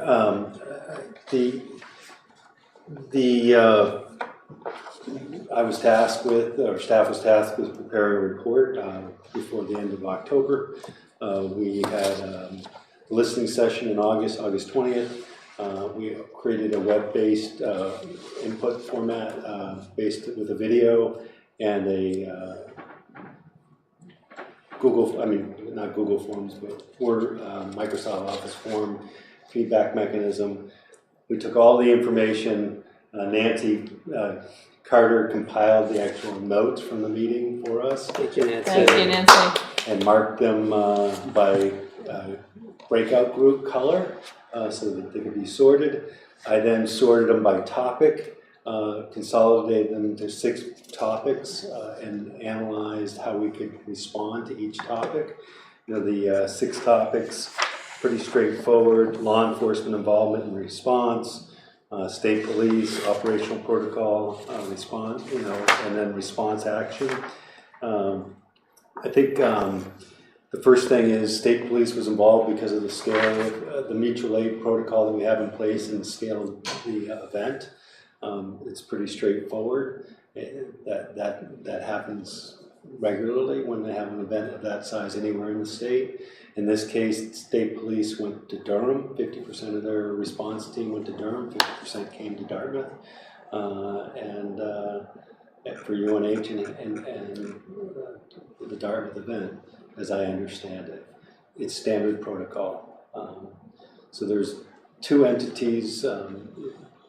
It's our SOU, I believe, is what the acronym is, but it's the Strategic Operations Unit that responds to these types of things. And there's local Strategic Operation Unit, which is our police officers serve on. So if there is a local response, they would go. And the same is true with our mutual aid partners. They would send their SOUs here, and then the state police has an SOU. So that it's pretty straightforward on that response. It's I'll answer questions as we go. Public perception and community impact. I note that in the room there were vocalized concerns about the heavy-handedness. about the approach, and others felt the response was completely appropriate. Trying to balance this, we're looking internally to see how we manage these types of events more closely, to make sure it's a balanced approach. Again, each case is going to be unique and different, and the professionals on the ground are going to be evaluating and making determinations in real time. There is no special formula you adopt in advance that you hold to. It's real time on the ground evaluation. So, questions on number 2? I was just wondering how they work together, the police and the state unit. So, our police chief in Hanover, we have a command and control center. The police chief is in charge. It's no different than mutual aid or fire response. The commanding officer present is in charge, and that's how we work the scene. In this case, because we knew of the event as it was discussed at the listening session, we were aware of the event pre-planning, and we started to assess the potential for the size of the crowd, and based on that, triggered our regional response and state response to be present, knowing full well that if we hadn't, it would be 2 to 4 hours from the time the call goes out. So that's the challenge in all of this. So again, looking at ensuring that we have the ability to protect the First Amendment rights to protest against the community safety and private property owner rights. We leaned on the, I'll say conservative side to make sure we had the resources present in case they were needed, rather than respond several hours after the time we needed to respond. So did I answer your question? Or did I go down a wrong rabbit hole? I think you're speaking about how each event or incident is really unique and different. And I guess I was wondering, once all those bodies are here, how the different groups are working together. Yeah, it's all under one umbrella. And I will say that we are actively moving forward with changes. And there are 2 buckets of activities. One are permitted activities, where they go through a permit process either through Dartmouth or the town. We're aware of them. We have contact. We have a process in place. In the case of Dartmouth events, they have with a permitted structure. They have an individual who's identified to be the first contact for de-escalation. If that individual isn't able to de-escalate, then a plainclothes safety officer will engage. If that individual is not able to de-escalate, a uniformed officer steps in to try to de-escalate. And if that individual isn't able to accomplish it, they can trigger Hanover Police to respond. So that's a significant change from where we were, and that's in place today. We're still working out the kinks in this. We need the town of Hanover, the Hanover Police Department needs a seat at the table in the planning, and we are now having that seat to know who the 3 individuals leading up to it are and who gets to make the decision to activate the police. So that's in the works right now as it relates to Dartmouth-related permitted events. The second change that we're looking to make is a way to have direct and contact with event organizers, protests, vigils, and other events, whether permitted or not, so that we can talk about what the rights, what the law allows for and what their obligation is, whether it's use of the public space on the sidewalk or elsewhere, and how they have to keep a pedestrian aisle free and clear, and then have a person of contact who's controlling the crowd if there's a small gathering, or a person of contact that we can contact for de-escalation. But all the time recognizing that if things change, the professionals on the ground will step in to correct or take action to make sure that public safety is protected. So I'll use the sliding scale from May 1st to last Thursday. We had several protests between May 1st and last Thursday, and I will say that Thursday's protests went without a hitch. They went for an hour plus. There was little to no reason to intervene. We made sure that their rights were protected, the community's rights were ensured for access and pedestrian flow. And those are examples of real-world changes that we're trying to implement on the go. So, and that goes to communications and coordinations. Rob, before you leave number 2, excuse me. When you outlined this, you mentioned some things that were not in here. I think this is really one of the most important ones, because perception is 95% of what's going on. And I really like the fact that you have the first sentence is very strong and it's good. You also mentioned that did not necessarily represent all of the community feedback that we received. And I know this is a final report, but I think the verbal additions that you added there are also important. And, I think, as I just said at the beginning, I think this is the most important one that we have in the document, and it's an excellent document. Thank you. I've spoken to communication and coordination by jumping ahead and trying to answer your question, Jenny. The legal procedural questions, we're still in the middle of this process as it relates to May 1st. We have some, the litigation is still pending. We have criminal charges still pending. We'll continue to disclose as we move forward as appropriate without compromising the cases.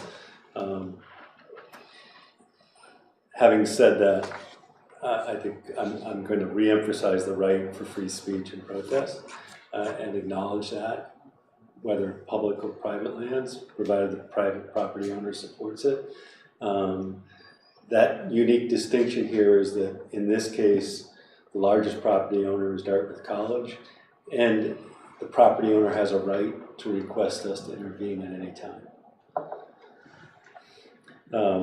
Post-event reflection, really trying to figure out how we manage this going forward.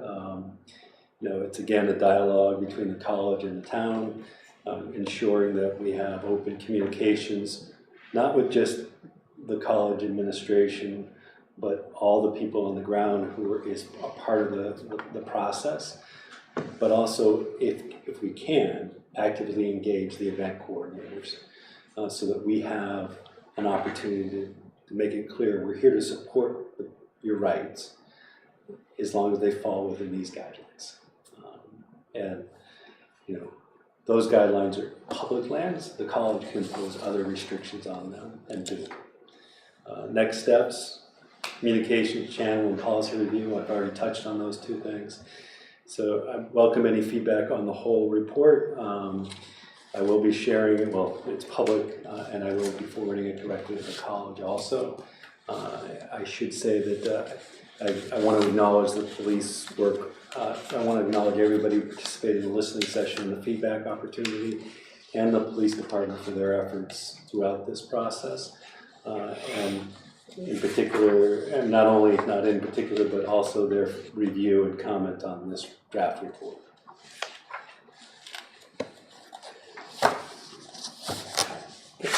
I think it's good. I mean, we were all there. I think it's great to have kind of the notes. Thank you, Nancy, for pulling it all together. Rob for pulling it together. I mean, it was a lot. There were I think the one thing that might be helpful is to document, because I think there were 5 of us. There were probably at least 50, if not more, people present. I didn't see that number. Maybe Yep. Just put that in there, You just, can provide a synopsis, yeah. just to give us, hey, we were there for 2 hours, we had 5 listening sessions, there was a report out, just kind of the boring stuff, but it lends, we took the time, we listened, people listened to each other. It was one of the more profound engagement meetings I've been in. There were people that really cared, and I think it comes across in many of the questions that, we all wrote down. But I think it's a really important document, so thank you. That's a good point. Thanks.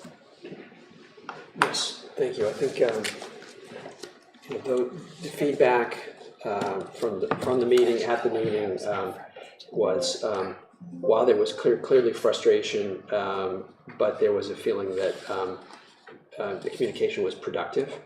There was enhanced understanding. So I think some of the objectives of the listening session were achieved. And our thanks to all of the participants, to those of you who compiled. Thank you, Nancy and Rob. We appreciate it. Thank you. And I think the changes that you talked about, Rob, with respect to the working with Dartmouth and then the direct contact with organizers, they're pretty fundamental. They will make a difference going forward. Yes, I'm sorry. Dina, yes. Yes, absolutely. Yes, I'm sorry. And, Dina, if you could just tell us your name, so that we know your name. Yes. Okay. Dina Romero. Yes. Hanover resident. I read about the fact that this was going to be on the agenda. Where did I read it? The Valley News, of course, and wanted to be part of this. And first of all, I want to thank you for holding the listening session. And I thought, Jenny, I was in her group, and I thought you did a terrific job for keeping us together and coordinating the conversation. My difficulty is not with the report per se, but the lingering perception. And I wasn't there, so I have to say I don't have firsthand knowledge of what happened on May 1st. But my difficulty is the lingering perception that there were people having a nonviolent protest, and that the response, particularly the idea of people in riot gear, was over the top. I'm hoping that if I ever were in a protest like that, I wouldn't be facing police, state police in riot gear. I'm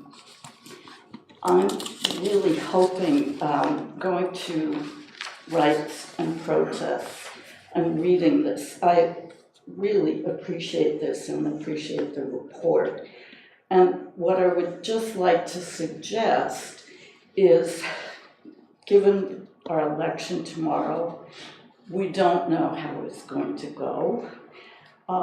There may be moments when people feel the need to act in nonviolent civil disobedience. And it is my hope that you would take a look at the ramifications of that, of nonviolent civil disobedience. I hope it won't come to that. And to be responsive in a human and compassionate way, not with riot police or police, I'm sorry. I was corrected by someone in my group who said, no, they weren't riot police, but I corrected her and said they were in riot gear. So that was really the only comment I wanted to make. And I do understand what Rob has written, which I think is very good. The whole idea of not violating the law, but there are times, and we look back at our own history, when people have violated the law for an important purpose. So I just want to ask you to open up your thinking about that part of it. Well, and one of the things that struck me about both the report and Rob's comments is that there's a distinction between public and private land. So had this been on public land, and many people view the green as public land, although it is Dartmouth College property, would have been an entirely different protocol, because there would have been no property owner making a request. Right, and that's also an important distinction to Yes. share with the public. Yes. So again, thank you, and thanks for the support and for listening, and fingers crossed for tomorrow. Okay. Thanks, Dina. Thank you. Thanks, Dina. Peter, I see your hand raised. Thank you. If you have comments, Peter, if you have comments, could you come forward to the microphone?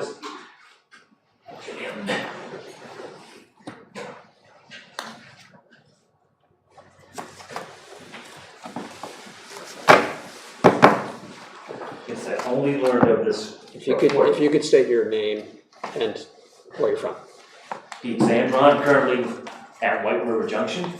Quick question, I did not hear of this report until today, and I've seen that some people here, including the woman who just spoke, had a copy of it. So I've been typing up a response to that listening session, and especially in the wake of incidents that occurred last October, which I emailed you, Rob, and others in the community about. I mean, that should be taken into consideration as well, because the violence that happened on October 16th, Cox stepping down as provost, which Rob accidentally helped me make happen, and what happened on the 23rd at that Fetterman event. This is when I said here last time and said, what about next time? This is what I'm meaning. I mean, it wasn't overly violent, but something could happen again. Okay, and I know you've given input, so thank you. And I do plan to show up at a future meeting. And incidentally, when we had that listening session, the way it was done with breakouts, if I had known Athos had a medical background, that night I had with me a piece of medical history, specifically from when Bilox's path first crossed mine in October 2000, which was when Surgeon General Satcher released his report on mental health, as I was the youngest contributor to that report. I currently have it in a very secure location, and had I known, I would intend to share that along with a few other exhibits along with it. I just would not show the report, my response is that, but this is something that people in the community would need to see just to give a better idea of what's going on in Dartmouth. Okay, thank you.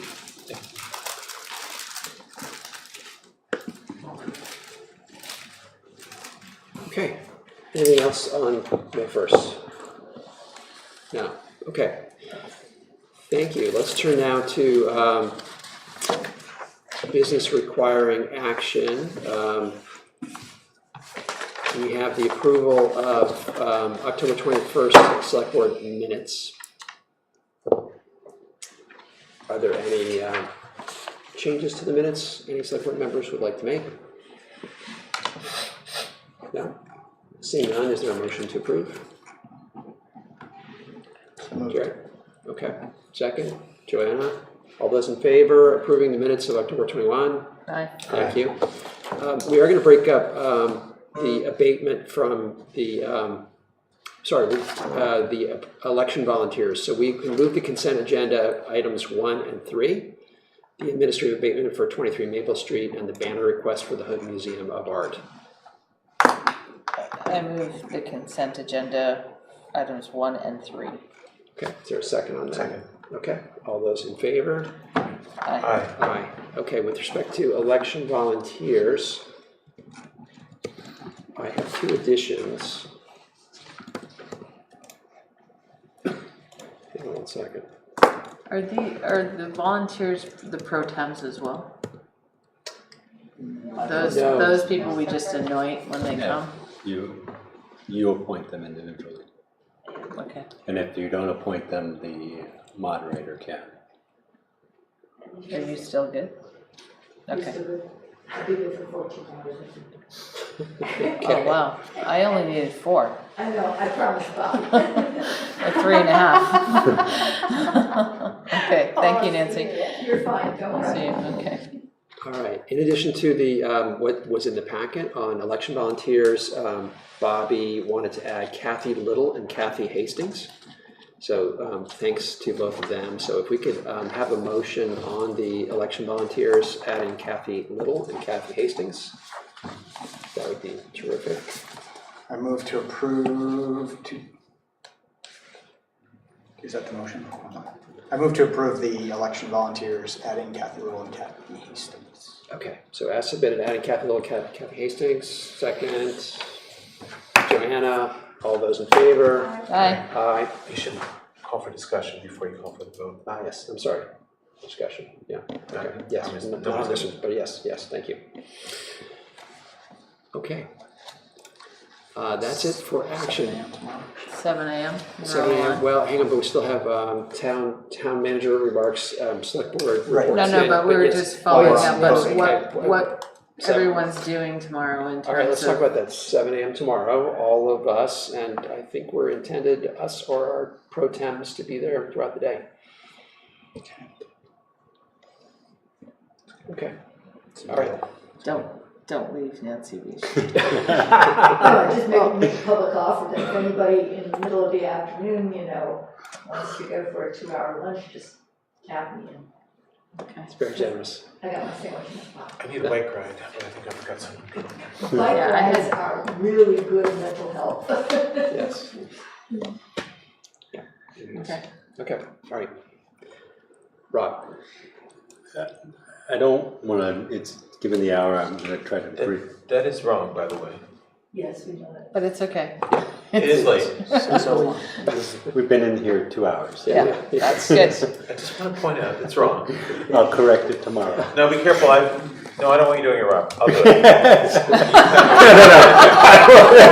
I did it last spring, and I almost fell. I have a step stool in the other room. Okay. Well, no, I still would have not you do it. No, And don't be wearing any new jackets or coats or. We're just looking after. Thank you. So for my town manager report in total is in the select board mailing and online. I do want to touch on some promotions from the fire department. Jerry Bombard was promoted to captain on October 7th, and Robert Mosley was promoted to lieutenant on September 30th.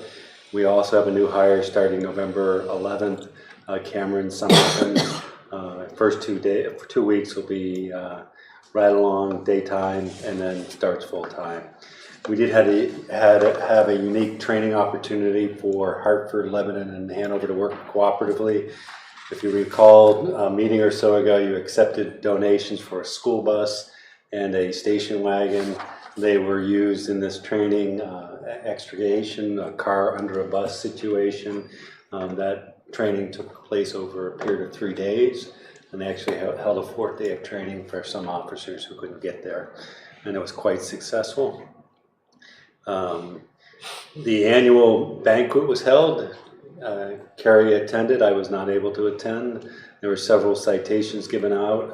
The unit citations, water rescue on the Mascoma Dam, Captain Scott Letson, Lieutenant Jeremiah Lineham, Firefighter Richard Kahn, and Brandon Adams received water rescue at the Mascoma Dam, a unit citation for that. We had a rope rescue for a glider crash. Lieutenant Jeremy Lombard, Firefighter Christopher Schweitzer, Kevin LaHaye, and Helder Ferrara received that unit citation. A swift water response to the Vermont flooding, Captain John Emerson, Firefighter John Wilkinson, and Christopher Schweitzer. We had life-saving awards for cardiac arrest in Norwich, Firefighter Leif Jopik, John Wilkinson, Helder Ferrara, and Christopher Malowski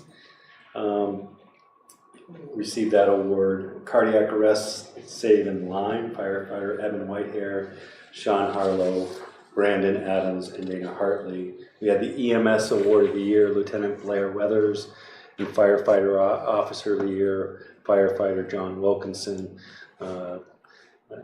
Choking. Oh, the choking, I skipped that one, sorry. We had a life-saving award, choking patient in Hanover, Captain John Merriman. Josh Merriman, and I do want to point out that their rank is based on the time of the rest of the event, not their current rank. So Josh was the captain at the time, Lieutenant Jeremy Lombard, firefighter Robert Mosley, Captain Christopher Schweitzer, Kevin Lahar, Evan Whitehair received the life-saving award for that event. Moving on to Public Works.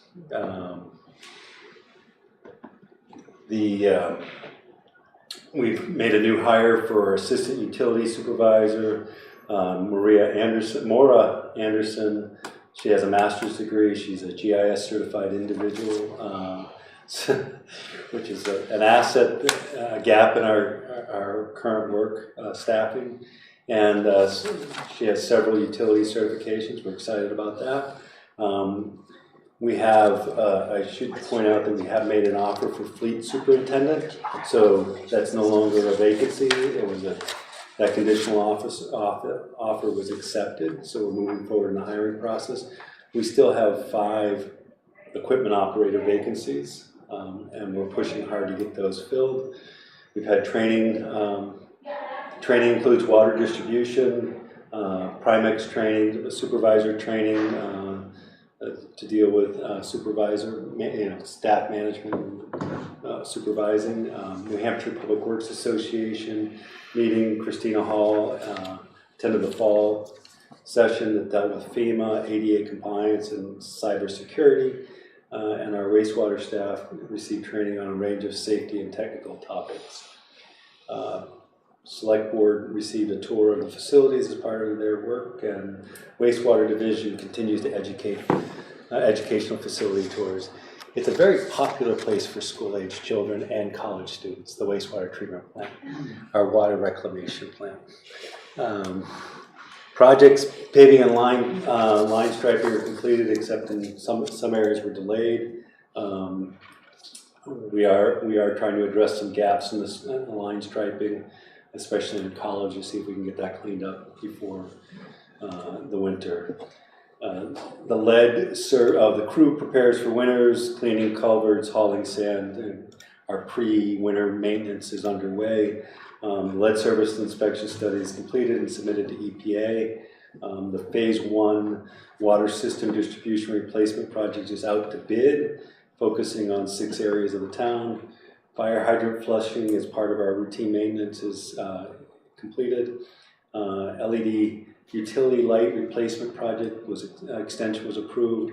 As you may recall, the requirements to change out our ornamental lights in the downtown core we were not able to comply with the Buy America program, so we're trying to get that amended. We've received an extension to chase that opportunity. Work orders and asset management software has been implemented, and the wastewater facilities upgrade is plans are under review by DES, so we're moving forward with those. As Pete has highlighted the works for the future, we're going to begin construction next summer for that addition at the wastewater treatment plant and the indoor air quality improvements that will also take place. Our water meter replacement program is ongoing, and we're hoping to accelerate that as we move forward. Pete does highlight several ordinances that need to be updated, and that will be brought to the Select Board when they are ready for your review. And it's highway, it's sewer systems, and water systems will be updated for your review and approval, hopefully. I do want to highlight the CPC&H Community Power Project process has saved Hanover community members $634,000 since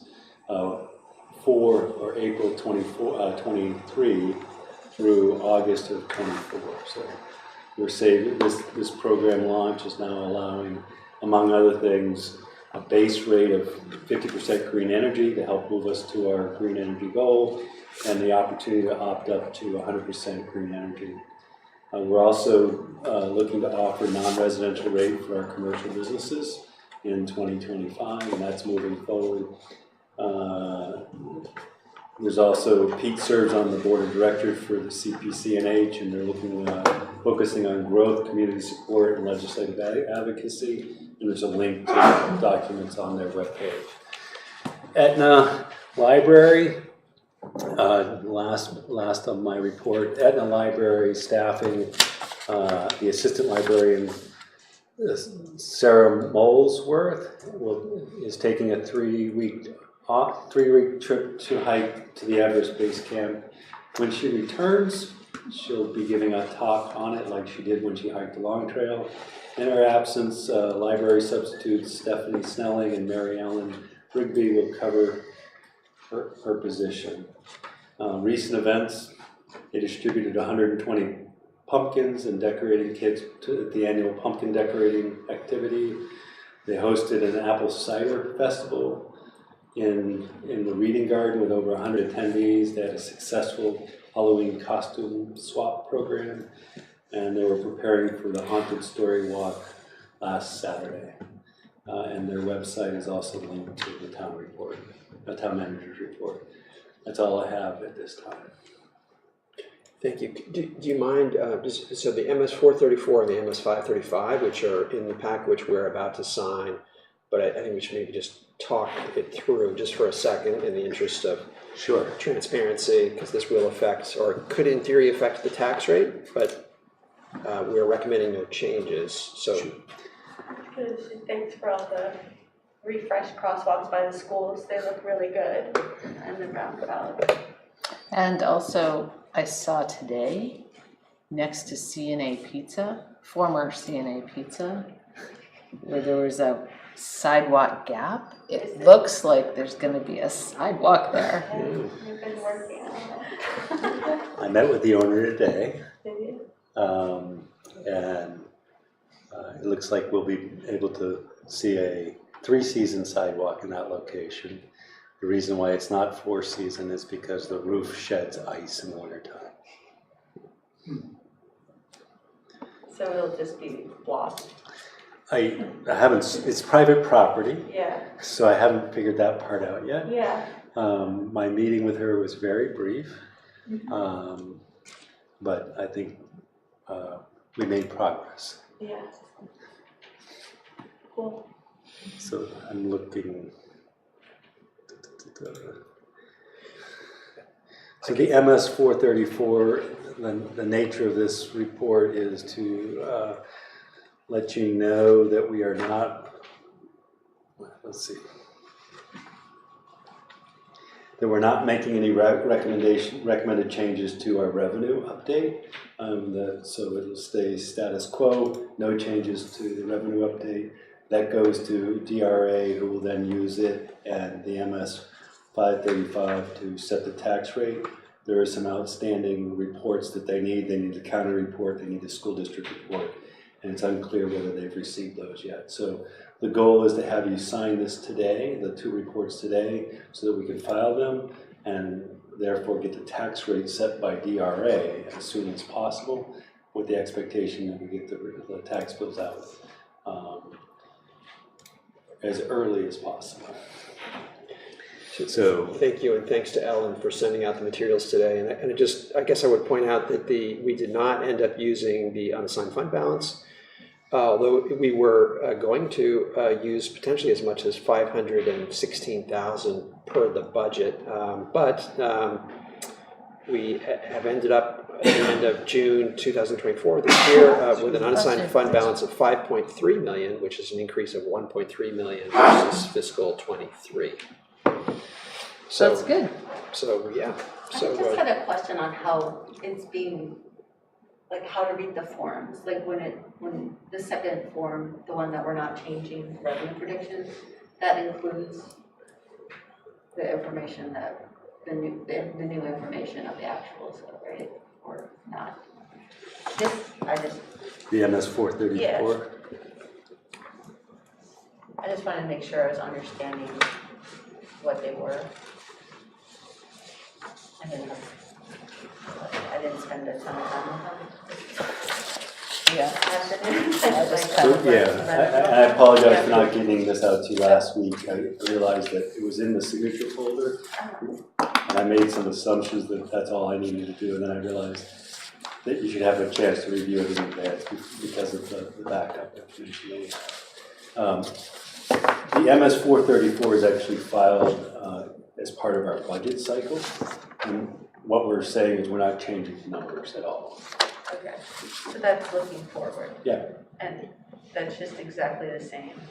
And so now it has kind of a cushion built into it, or is it because the expenses that didn't hit are gonna hit in the future? I mean, I saw the interest was.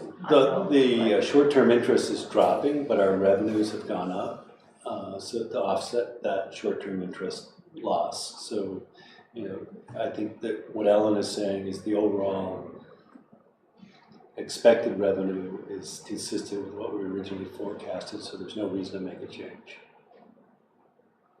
Even though the actuals are more favorable. So we've lost in our short-term interest. So we have a net negative there. And the letter from Ellen tries to outline. There are two letters. The 434 is actually the 535 is where the explanation is of.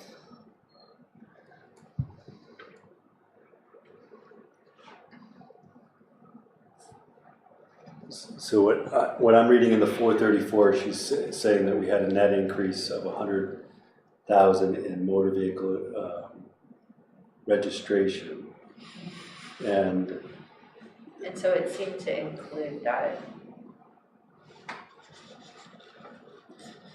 increase from the actuals. If I was on, that's what I was trying to. But we had a net loss. We are forecasting a loss in short-term interest.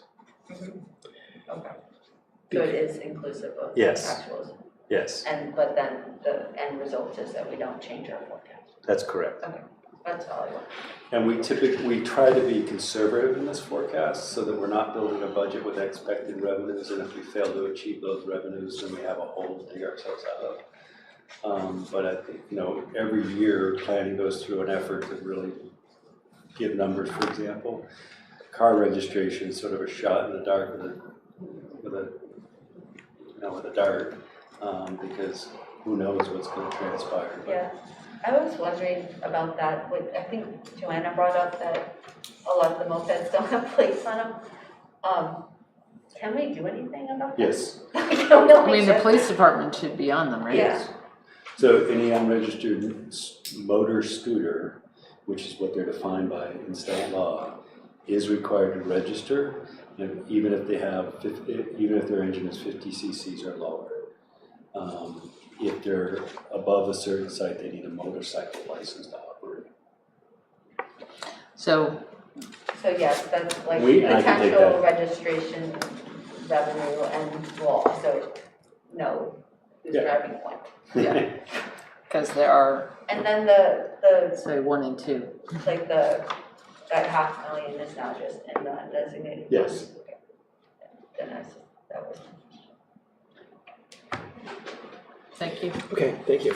And I'm passing around for signature the 535, which we have to sign, but the 434, which actually would change the tax rate were we to change our revenue forecast. We do not have to sign, but it's in here for inclusion. So I'm going to pass this down to Jarrett, and also the minutes are there for your signature. Thank you, Rob. Anything else to add? Select board members, let's start with you, Jenny. Anything to add in the last 2 weeks?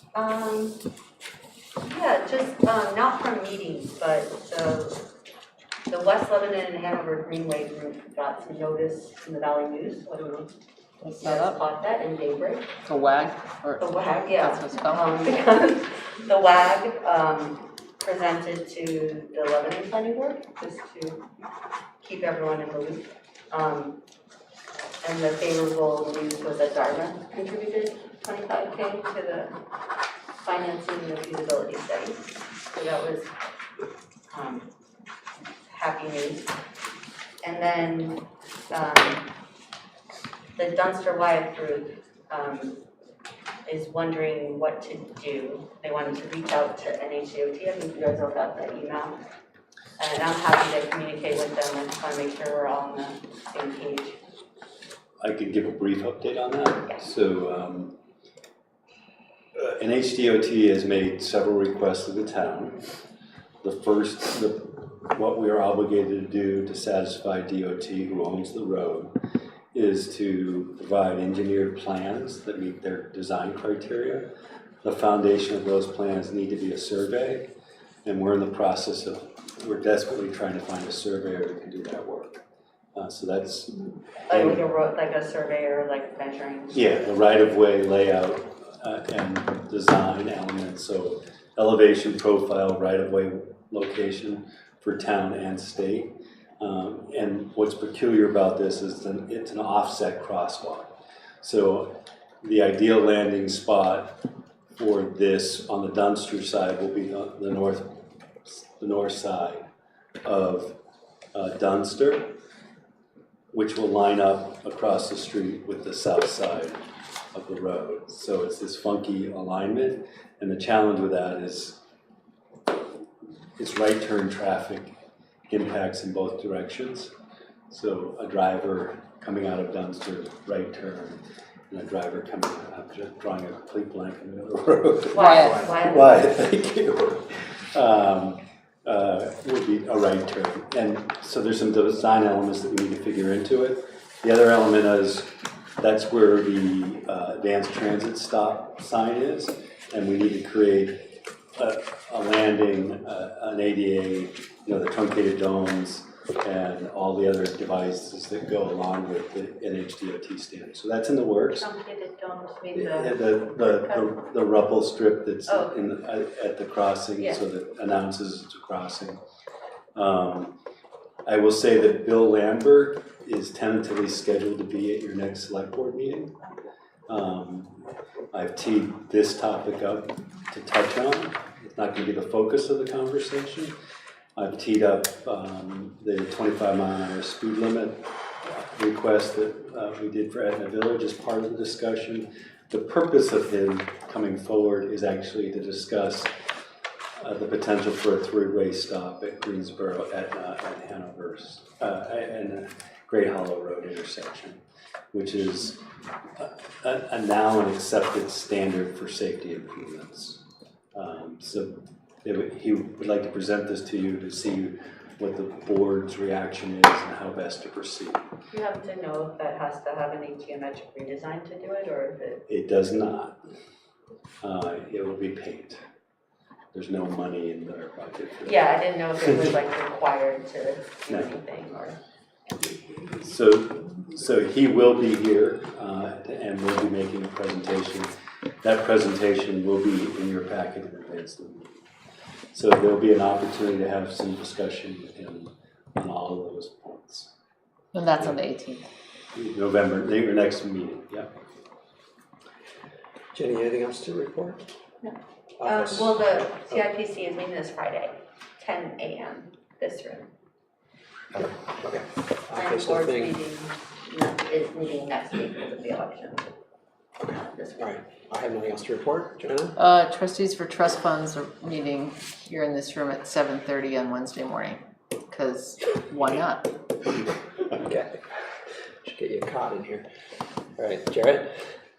Just the special needs sports center stuff that I sent out to everybody. That's all I have. Okay. Thank you. Do we need to discuss that? Like talking about, and it seems like a great opportunity to work with a really dedicated group. I have a draft email that's going to go out shortly. I just want to coordinate a meeting with Public Works, Parks and Rec, and Planning, so that we can have a thoughtful conversation. Ooh, maybe they could have one of the little GIS devices when they're looking around. Put it right in the system. Okay. All right. that goes with the, here, okay, I think. What's this? This is This yours. is my hand delivered. Sorry, got it, okay, all right, very I nice, don't all know right. why, but- Rod, do we have need of a non-public? A very brief one. Very brief one, Okay, okay, I all just right. have to grab Did we Betsy for a have second. to, Okay, Carrie, did we have to vote on this one? we do not, it was in the consent agenda, we did that, Okay. yep. I thought we just pulled it out. I just thought We pulled out the election appointees, but the abatement and The abatement and the banner were approved. 1 and 3 were voted on, yep. I misheard. Okay, thanks, Nick, appreciate it. We need a motion to go into. Oh, yes, motion to move into non-public, and we need a roll call. Burke, Yeah, yes. your motion should include the RSA 91:3, Yes, okay. colon 1, colon 3, 2, A, B, D, E, and L. Sounds like a motion. Duclos has moved, second. I'll second that. Okay, roll call. That's right. Roll call. Burke, yes. Whitcomb, yes. Callahan, yes. Rice, yes. Chamberlain, yes. Yes, yes, we are